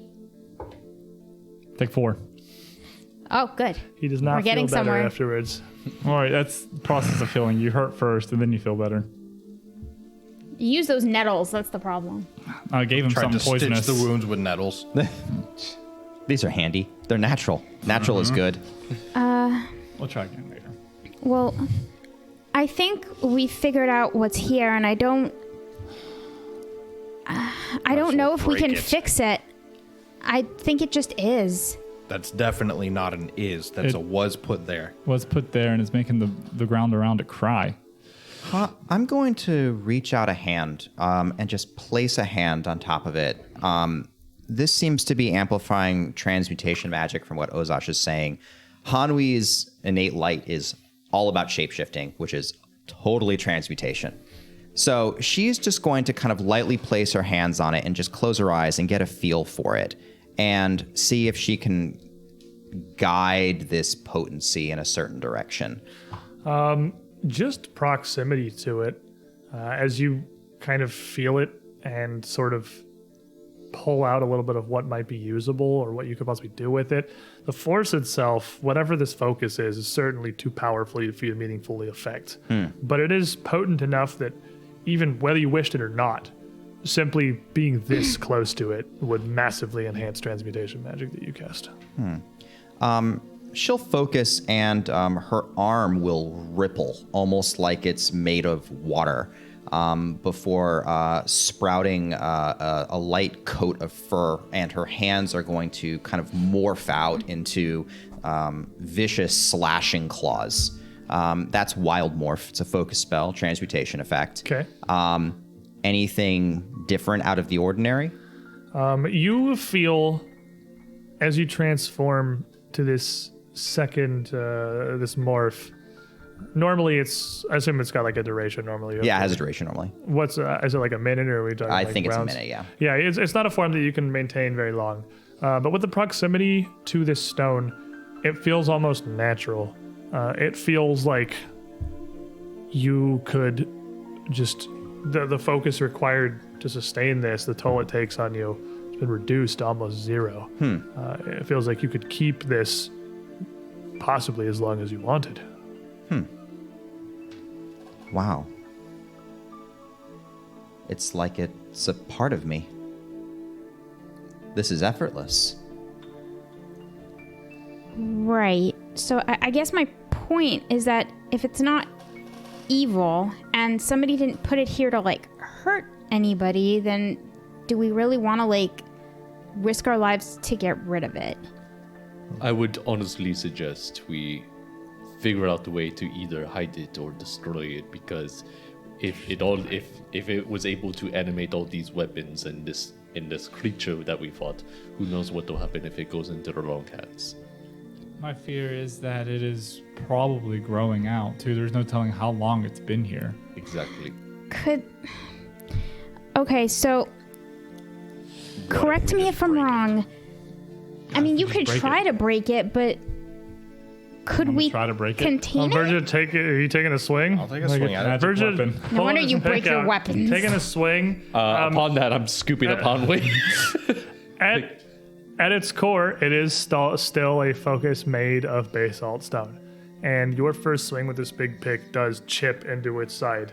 Not massively, but as it would any other solid structure of rock. And as you pull back and Amka puts magic weapon on you, swing out again, and a bigger chunk blasts away as pieces of rubble start to collapse down to the ground. You can absolutely just Magic weapon transmutation. Okay. Oh no!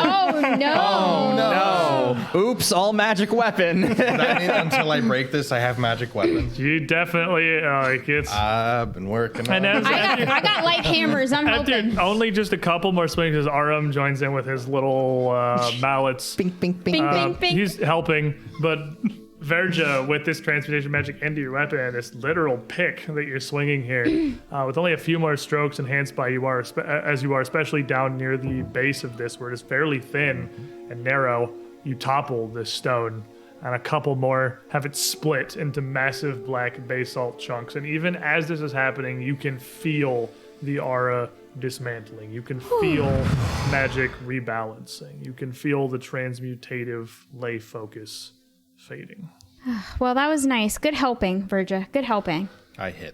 And as it does, so too do you immediately feel the exhaustion of maintaining this form, the focus required. It comes rushing back. You see the magic immediately start to slip away out of your weapon, no longer enhanced by this focus. Her hand will the claws will kind of recede, and it'll again ripple into just kind of a dainty, Don't like tiny that. hand. I don't like how that looks at all. Huh? Make sure it's okay. Oh, well, yeah, no, it's perfectly fine. Oh, your hands are really soft. Thank you, I guess. Why do you have to Cast keep heal being on- weird like oh, that? I cast heal on my friend here. Expecting damage before the heal comes in. Expecting damage, you get 13 back, or get 13 back. But as you Nurse Ratchet. as you patch up with this weird focus destroyed, there doesn't seem to be much left of interest here, save for this cold iron shield, which is certainly, if nothing else, worth bringing along. It is a Yeah, cold iron, it's a steel it's shield, cool. but it's cold iron, so We it do is- need a lot of Fae It is these a- days. I might take that shield off your head. Actually, Yeah, this will be great for you. I'll just it is like a slightly curved traditional square shield.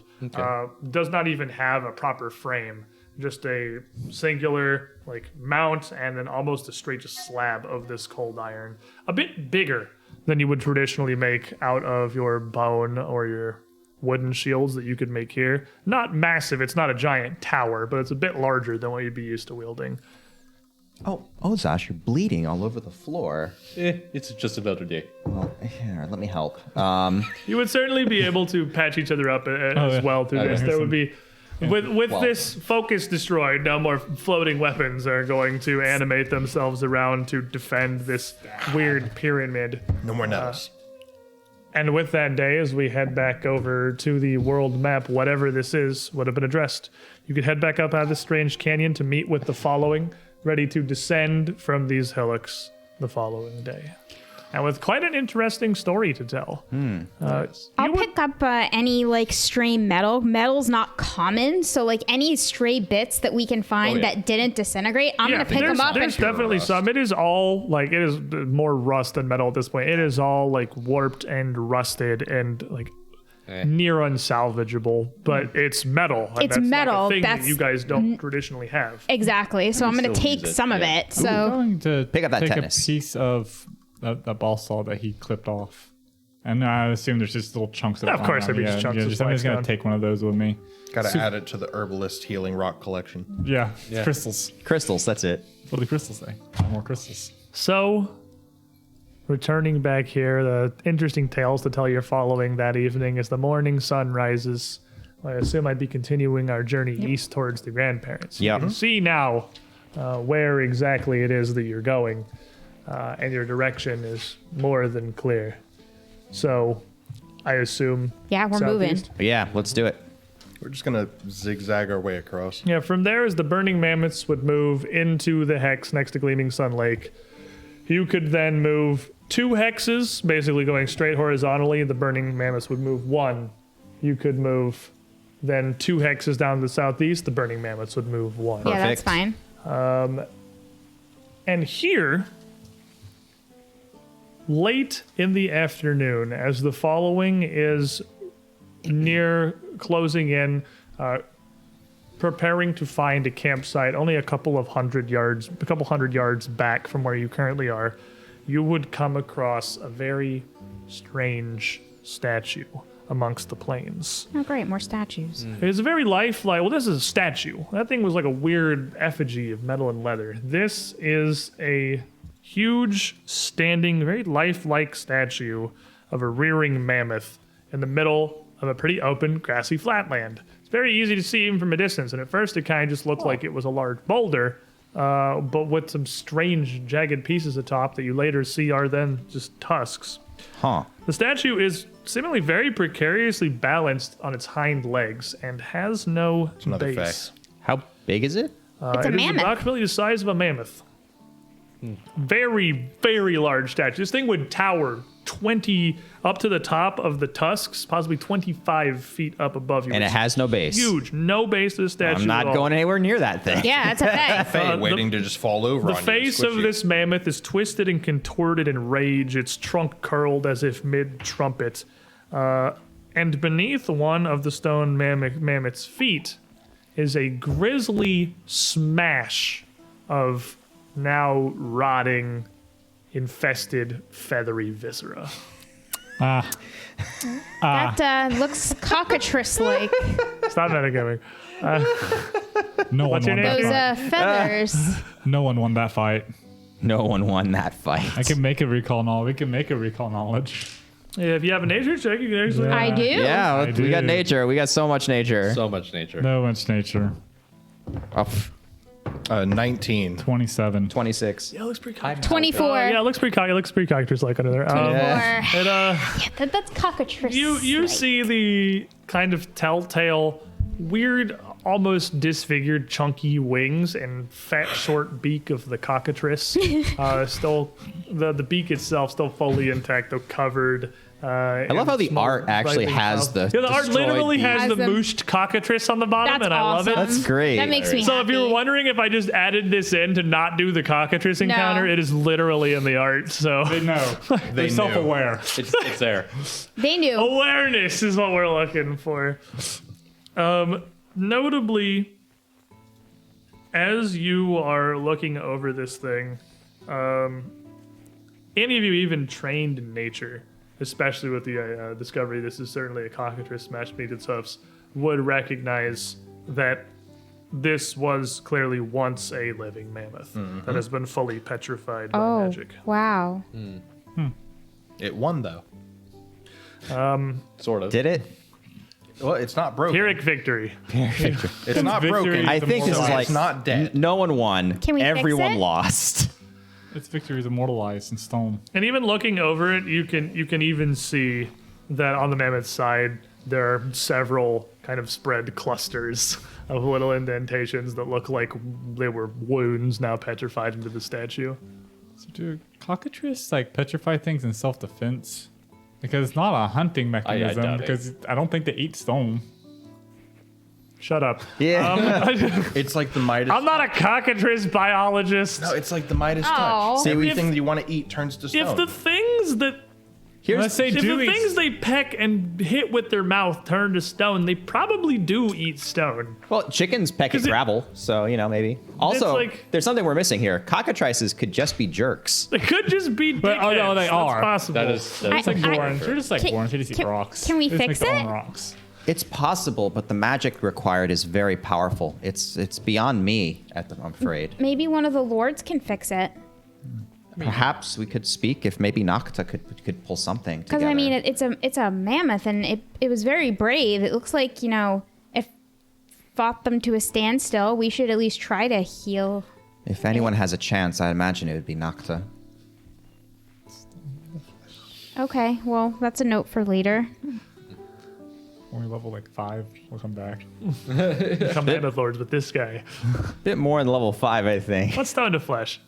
Stone to flesh, I think it's like a flesh to stone is what we want. And, Oh yeah, flesh to stone. And it's like, I think that's like level 4 or something Oh, like okay. that. It's Yeah. a fourth I level thought- spell. Yeah. Enough. Okay, well maybe later. But On the for dot. now- But Nocta, maybe. You do have Nocta, I thought and it the following is already Nocta nearby. chance. And as you bring them around to prepare their camp, first meeting perhaps to ask if maybe do we not want to sit next to the petrified mammoth? Is that going to be weird? Well, you want it to fall on you. That's true. It is a little precarious. I Yeah. want to give it a 25-foot berth. Nocta would definitely come out to investigate this with you, but certainly tell you that whatever power is contained within a cockatrice is not magic that can simply be unwoven. She would need magic powerful enough to revert its state in like a raw form. You would have to cast like stone to flesh. Like you have to cast this as a mammoth now. It's not something that can be simply dispelled or easily unwoven. And If only there was a certain balsat table we could have had nearby that might have helped with this. We'd have to drag the mammoth statue there, though. that's true. It was several days journey away Yeah. from that thing. Something you Yeah. certainly don't. Plus, I have think the time. burning This is mammoths are Dol-Rock. literally right next to it, so. But the There's also a small chance that you cast Bobbity Boop. Now you're Chad goop. says they do just eat rocks. Oh, They eat the things they petrify. yeah, there you go. So I guess what they would be doing is just as Arcadis. Arcadis says that. Chat. I assume He's chat. it says that via chat. I would assume that what they do, I think their ability is literally called calcify.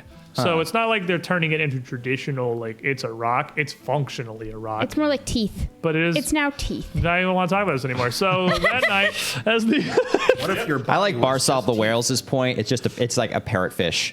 maybe It just eats coral, just crunch, crunch, crunch. regardless. Yeah, but what if you just were teeth? The Bit- following would be perfectly fine to rest for the evening here, as other than again this thing kind of toppling over on somebody. Bippity boppity, this is now my property. This is not going to take any further effort, or it's not going to cause any further threat. Rather, leaving you the following morning to very easily now move 1 hex to the foot of the grandparents. Now, what looks from a great distance and what may look in your memories as children as an inviting pass is not exactly that. The space between the grandparents is far from this like Valley of the Dinosaurs-esque, easily passable open canyon to the promised land. It is minor foothills of these grand peaks. It is smaller peaks. It is craggy, and it is stone. And as you approach this, and your camp catches up this evening, Amka, make me a fortitude save. I'm gonna make you a fortitude save. No reason. I'm good at those. Definitely don't need a tetanus shot. 20. 30, 20. Hey. It's literally against tetanus. The swords give you tetanus. What a surprise! Sister Cinder protects. Sister Center for Tex. I don't get to give off good tetanus. All right. Imagine trying to Damn. cast spells with Lockjaw. Pretty hard, I imagine. Your bones. As the following catches up for the night, Hey, you know what we're doing. Murthig comes to meet the group of you, raising his, as he always does, raising his kind of little. We're teaching the following our new thumbs up routine. Murthig thinks it's hilarious, and he puts up the one thumb that he's got as he comes in, flagging the group of you down somewhere around dinner. Oh, I had a thought I wish to share with the group of you. I discussed it and brought it to the rest of the Mammoth Lords, and well, I think it's fair enough an issue. We've been moving a fairly direct path. Well, we've had a couple of switchbacks and strange investigations and stories of weird magic rocks and Kelpie Fae of the Lake. But, there's only one possible destination that the following could be heading out here in the east. And it's these hills, these foothills between the grandparents. Whether or not the Burning Mammoths still remember, that leads out the Red Cat Cave notwithstanding. Where else could we possibly be going? So for them, where better to set up an ambush? That's exactly what I was thinking. Tomorrow we should scout out this valley.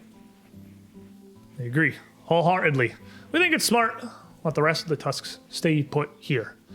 We still have an angle we can take to attempt to escape if necessary, should the horde fall upon us. And give you, what may very well take several days to reconnoiter the pass here between the grandparents.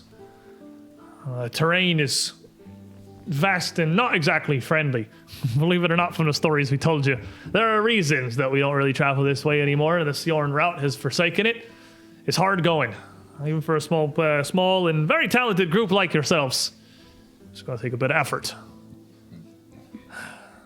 Even if it is safe and the following does come here, if we don't leave quickly, then the Burning Mammoths, if they make to the edge of the canyon, they could trap us here. They could. That's true. But well, like your house at Harik, and like Nocta and Wotan, we're going to put our faith in Grandfather Sven. He had a plan. We don't know what it is. We know it involves, not the primordial flame, because we all know that's gone, but it involves Grumbach. If he can help us, so be it. If not, can't run forever anyway, can we? It's the way to live. We do have the high ground here. You It's a could do some defensible pass. serious damage to them here. It'd greatly blunt their numbers if we could. There's worse places to make our stand if we have to. And you have a lot of time to plan and set things up. And as we've seen, their numbers are mainly the only strength they have. We'll give you 5 moons to inspect the area through the grandparents. And we haven't heard back from them. We'll assume the worst. We'll come looking. Even if you should fall to some Burning Mammoth ambush. I can't imagine any number of forward scouts they could get up here in the foothills would be enough to take all of the Tusks together. And besides, still the best place to make our stand. But that's not a problem, because they'll be back fine, right? Right. Right. Absolutely. Of course. I like this. Isn't it nice? Isn't it nice? It makes me feel warm inside, warm and proper. Hey, Verja, stick your finger in your ear. This is good too, right? Hey, stop it! Why do you have to make everything worse? Oh, he's got to one up you. That's the game. But Oh. with that, the group of you now have a task ahead of you. Explore and reconnoiter the pass before the grandparents alone. Well, now we're going to send you all into Death Valley alone. Well, it's Good better luck. you than the whole of the following. Falling We're into tapers. something prepared. We're tapers. There you go. This is the water. Your tapers, they trust to be able to survive should there be something. We were children like a week ago. Yeah, Well- but that was then. That was then. Strange. So Graduated, remember? That was pre-hero Time to grow up. Fly, bitch. there are You there suck. are a great number of rituals throughout the following. Again, many stories told about the grandparents in the valley beyond them. And with the very rare proximity to the pass, even though it hasn't been entered in generations, Many of the following turn to ritual and performance here. Even with the Burning Mammoths hot in pursuit, there is tradition to be upheld. It's good for morale. It's been weeks of running across the plains, and the following is going to be waiting while you are scouting out the hills anyway. It's going to be a far cry from the Festival of the Green Moon, but it is going to be a jolly and high-spirited occasion for the Tusks. Whether that be because they are only steps from their salvation with Groombach and the cave, or going to meet their end and into Sister Cinder and the Sun, joyfully ready to make their final stand here in the Vales. It will take you 2 days to move into this mountainous hex, under which time the Horde will functionally just hop a vertex forward with their 2 days of journey. You can clearly see as you rise up into the foothills, these mountainous craggy peaks, higher and bolder, more sheer than anything that you have passed in the relatively calm plains of your routes out to the west. And you can see now before you the expanse of what was once the Broken Tusk lands. You can see the true size of the Horde that follows you. It is not simply a hex, but several worth of procession, of camps, of fires, a carpet of red glow extending still even from this vantage close to the horizon. But do we see the ambush? After 2 days of trekking up into these mountains here, none. That's nothing yet. But these areas are difficult, hard to travail, and harder still to search. They've given you 5 days, and it may well take all of them to reconnoiter this area. Who wants to lead on a perception check Perception. for reconnoitering these hills? I'm pretty good at that. I get +1 for oh no, that's not. Well, That's survival. I'm at +8. Yeah. All of us are pretty good I at this. think Yeah. you have led one. I have led one. Your turn. Hanwi leads one. Hanwi gets the Oh, you one. can also survival them. My mistake. Oh, I can? Yeah, it's survival or perception. Oh, okay. I was double checking. I feel like there was a second thing that you could roll. It's survival or perception. I'm also good at survival. Hanwi leads one. Yep, Hanwei it is. Hanwo. Hanwo. Someone gonna assist her? Hanwo there. You want to assist? I'll assist. All right, one person gets to assist, one person gets to lead. Let's I'm see if you assist. keep the tradition going. I'm famous at helping people. Is it a 1? It's a 19 on the dot. All right. So And your expert still +1. Doesn't go up till master, right? Or no. if it's perception, it's trained, so it's But- 27. Who's survivaling, right? Who's doing I it? thought I was survival. Survival, it's +4. So Do you still aid Okay. with Still perception? trained. No, okay, so you're +1. Okay. Still, it's helping, not hurting. I help. Okay, not bad. So that's going to be a 24. With a 24, Nice. on the day of sky in this area, you find a couple of things of interest, actually.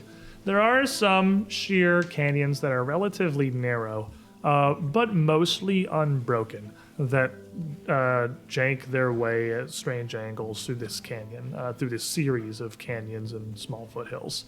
A path that seems like it would be not terrible for the broken mammoths themselves, or broken tusks. Sorry, I mashed them together. The broken tusks themselves to travail. It would be thin, it would be difficult going.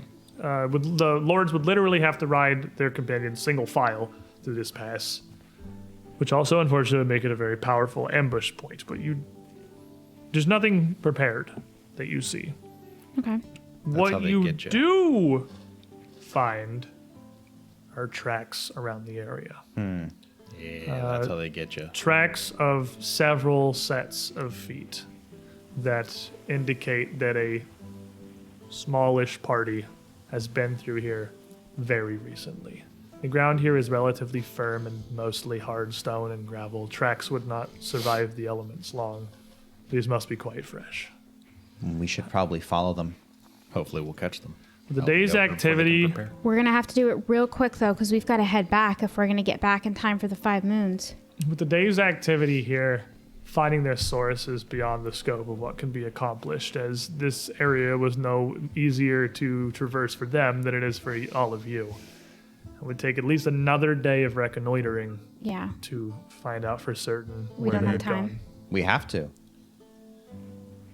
Yeah. We don't to have do it. time enough to get back to them.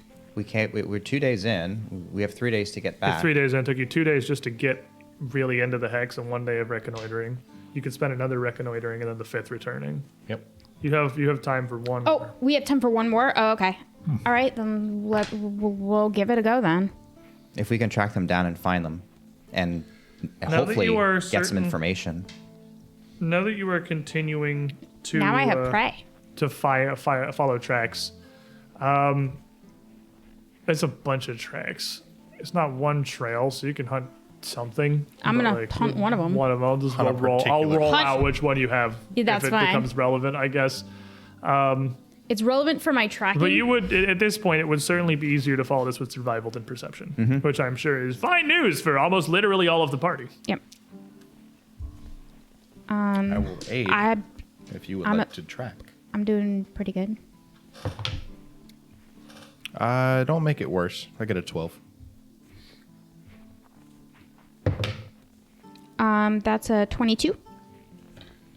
With a 22, you find that these footsteps wind themselves in an interesting direction. And with another day of reconnoitering here, as the Burning Mammoths, I think, should literally be like one entire hex closer, because I think you moved them like a whole horizontal hex even, unless they were further back than I thought. I'm pretty sure they should. Oh, they were started there. Never mind. They were one further back than I thought. You're good. So one more progression for the horde. You would find that these tracks actually wind themselves up from the foothills towards the southernmost of the grandparents.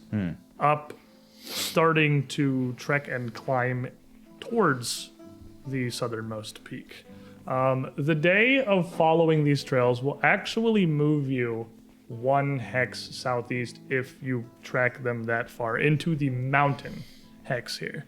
You're on the outskirts of this, so you would basically be able to leave. Put them on like the vertex between the mountain and the like there, exactly there.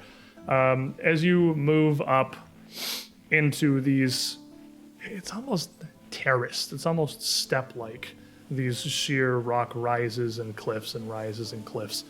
And the footsteps lead you to, it's not a trail, but it is a passable section of terrain that makes its way up and around towards an overlooking ledge that is positioned quite high up above the whole of the pass between these peaks, with a commanding view of all the canyons and hills of the valley.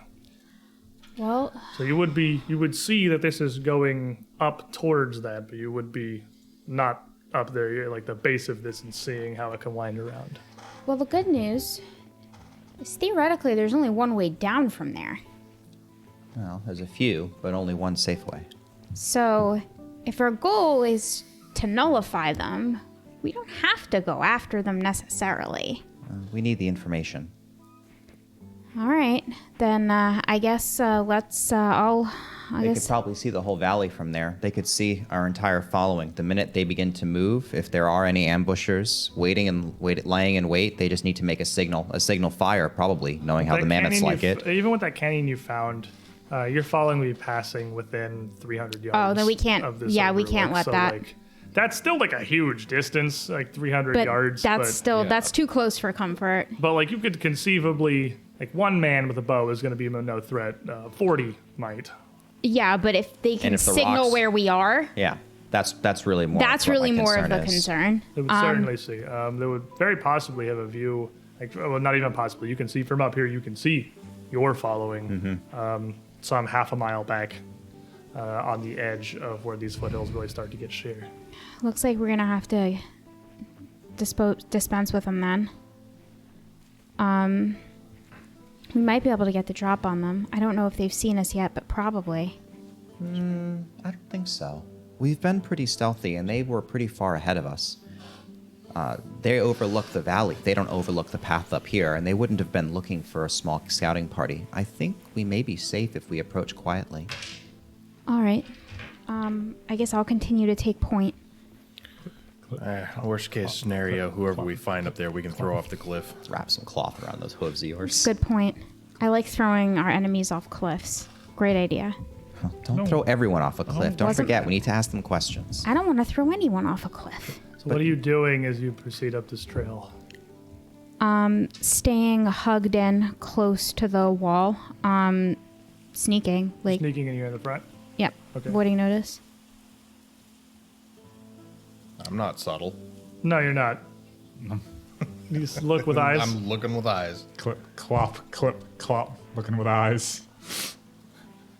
Hanwi will also be avoiding notice. Sneaky beaky. Like, how about you, Ozash?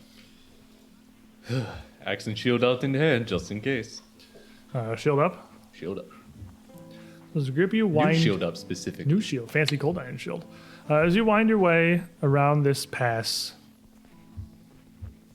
just before it crests onto this ledge, you can see that this ledge that it's going to lead to is about 30 feet around in pretty much any direction. It's got some scrub brush growing across it where it flattens out, as they all do. And you get high enough, you can see there is like kind of a second ledge up a little setback further from it. Pretty much impossible to see from underneath without an extremely impressive angle. But you see something weirdly familiar, which is not burning mammoths, but something you saw earlier this session, what at this point would be probably a week and a half, 2 weeks ago. It is almost a structure, upright, a hexagonal thing of a kind of beige, yellow, strange, well, it's canvas.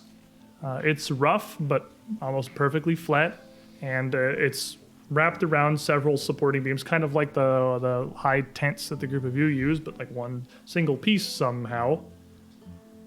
And you can see the tiniest bit of smoke coming up from a couple of embers near a fire. There look like there are a pair of these tents up here. It does not look like Burning Mammoth kit. It looks like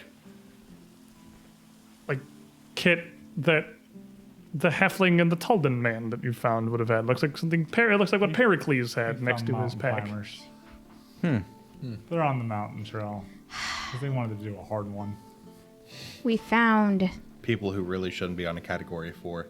And as you continue up to crest this ledge, what would come into view, clear and obvious from your angle, but what would be fairly obscured, if not hidden entirely from the ground by the scrub brush around this, are 4 figures. There are a trio of dwarves, very possibly the only dwarves any of you have seen other than Merthig, the only one that is in your following, who are in not quite as outlandish clothes as Pericles or Farwander, but things that are definitely not from your region. They've got simple jerkins and heavy leather vests drawn about them. Each of them has what looks like a really strange steel hook with a handle across from it, so it would like hook out from the front of it. That doesn't, I mean, it looks sharp, but what its purpose is absolutely unclear to you guys. It doesn't look like it'd be a terribly effective weapon. The pointy bit's not on the front. So handle, hook, Handle, hook coming out from like a big fishing hook. like a really like massive fishing hook kind of. Yeah, okay. It's just made of like a thick single steel piece. Those are bailing hooks. And all of them. I'm a country boy. All of them look. They are absolutely bailing hooks. All of them look fairly stout, even for dwarves. They're much smaller than Merthig is, somewhat surprisingly. The 2 of them by an entire foot.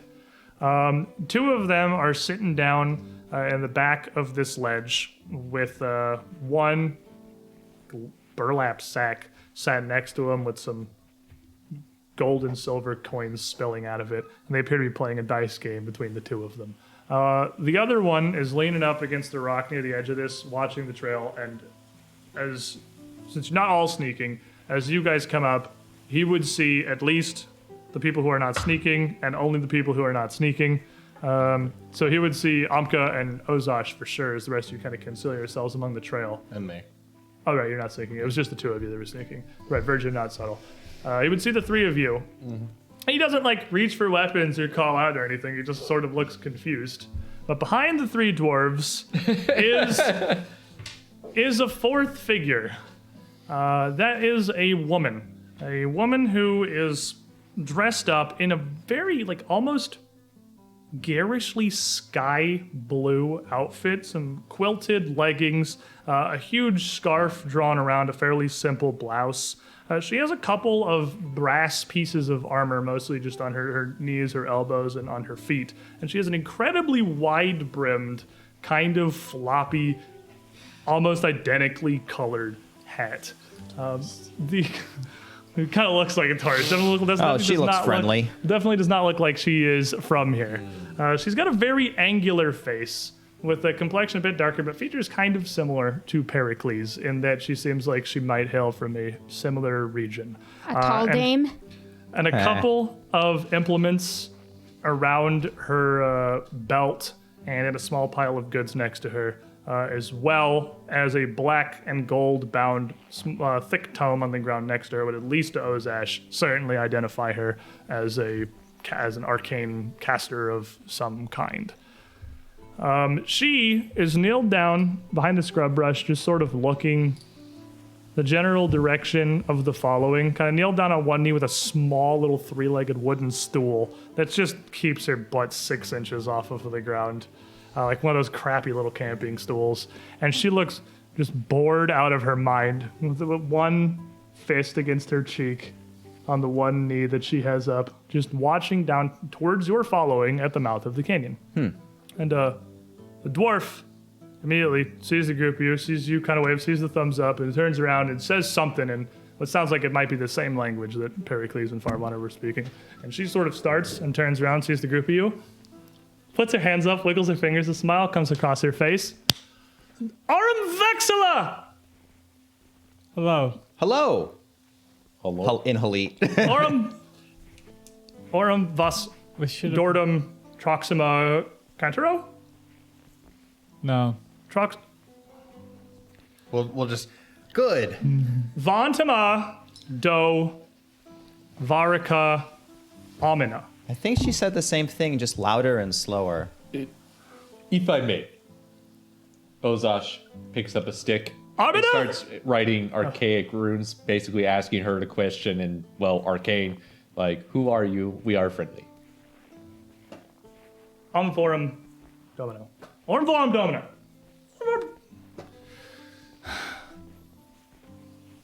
Mega. Volminax. Artisa Stoutmore. I hate you. Is that enough to get her name out of that? Because that sounded like Artis Stoutmore to me. Amka Un. Amka Un. Amka. Hanwi. Varg. How about Elvish? Vargzorum. Do you speak Elvish?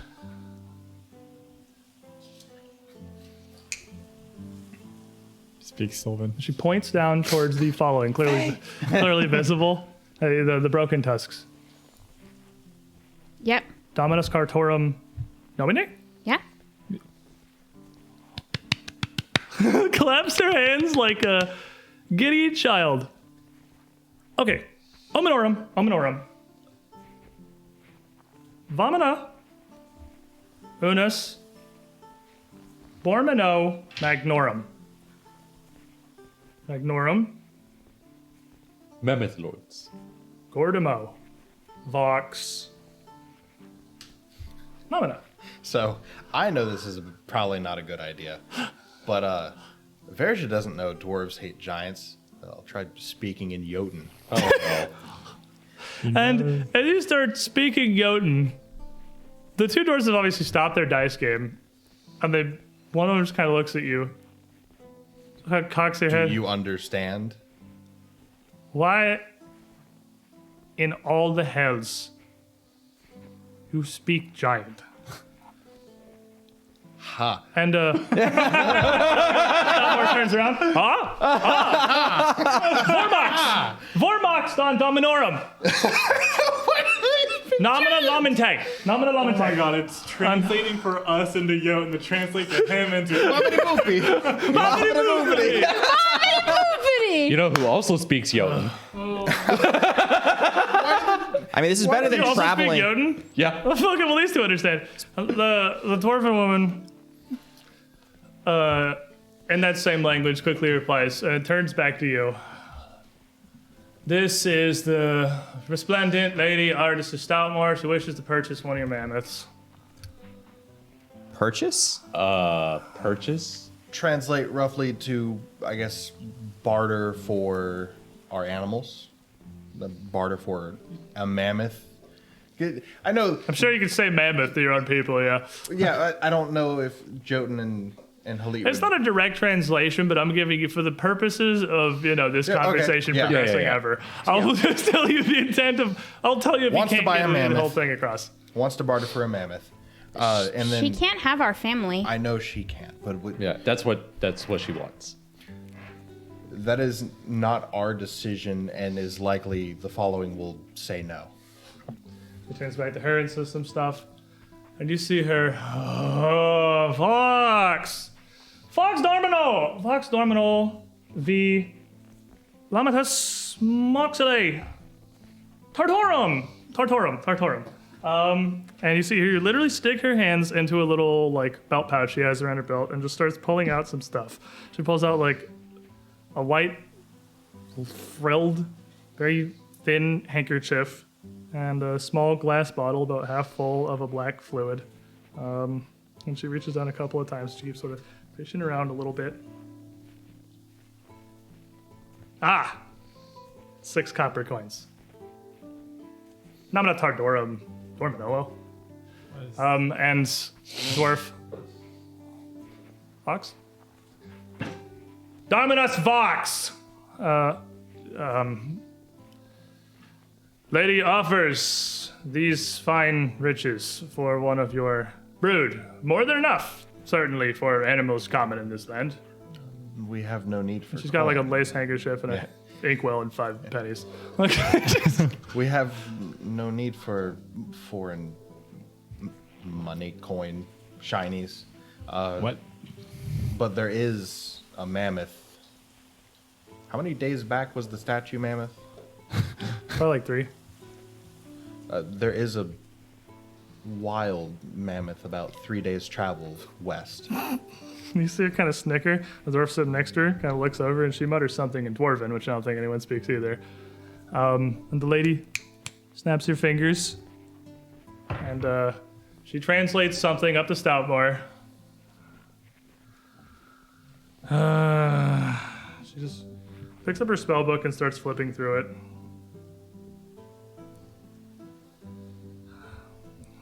Dorum, Volcanorum. Can you ask them about the burning mammoths?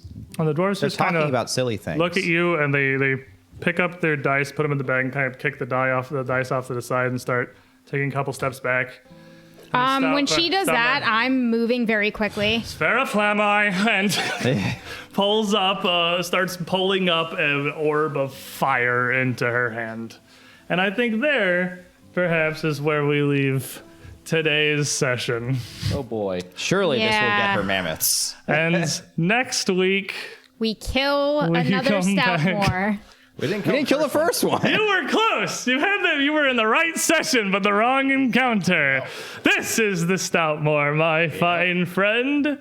And thank you all for joining us, for bearing with us. Just like the dragon and the Just like the cockatrice, there has to be a exactly. Stoutmore. There's gotta Has be to a be a Stoutmore. Stoutmore. There's always a Stoutmore. And board the most dismissive casting of something ever imaginable. Well, Fireball. We know it's Fireball. It's gonna be great. I asked the question, just fun glimpse behind the curtain that I think will be funny real quick. Before the session started, I said, does anyone have 21 or less HP? To which the answer was no, so we'll probably be fine. We'll see you all next That weekend. was the question. I didn't hear you ask. Oh, wait, I think looked this at might have your- been the before answer you is got yes. here. No, Yeah, nobody does. Nobody does. No, 26. I have 26. She's got more than Hanmi does, actually. Yeah. She's just really easy. Hopefully, we'll see you guys next week. We had our one I- lull with the previous episode where nobody went down to dying too, and I can pretty much guarantee you that's not going to be a problem next week. Enjoy your weekends, everybody. Next week, I'm the gonna- battle with another Stoutmore and Red Cat Cave before And I us. throw her off a cliff. I was correct about what we were going to do.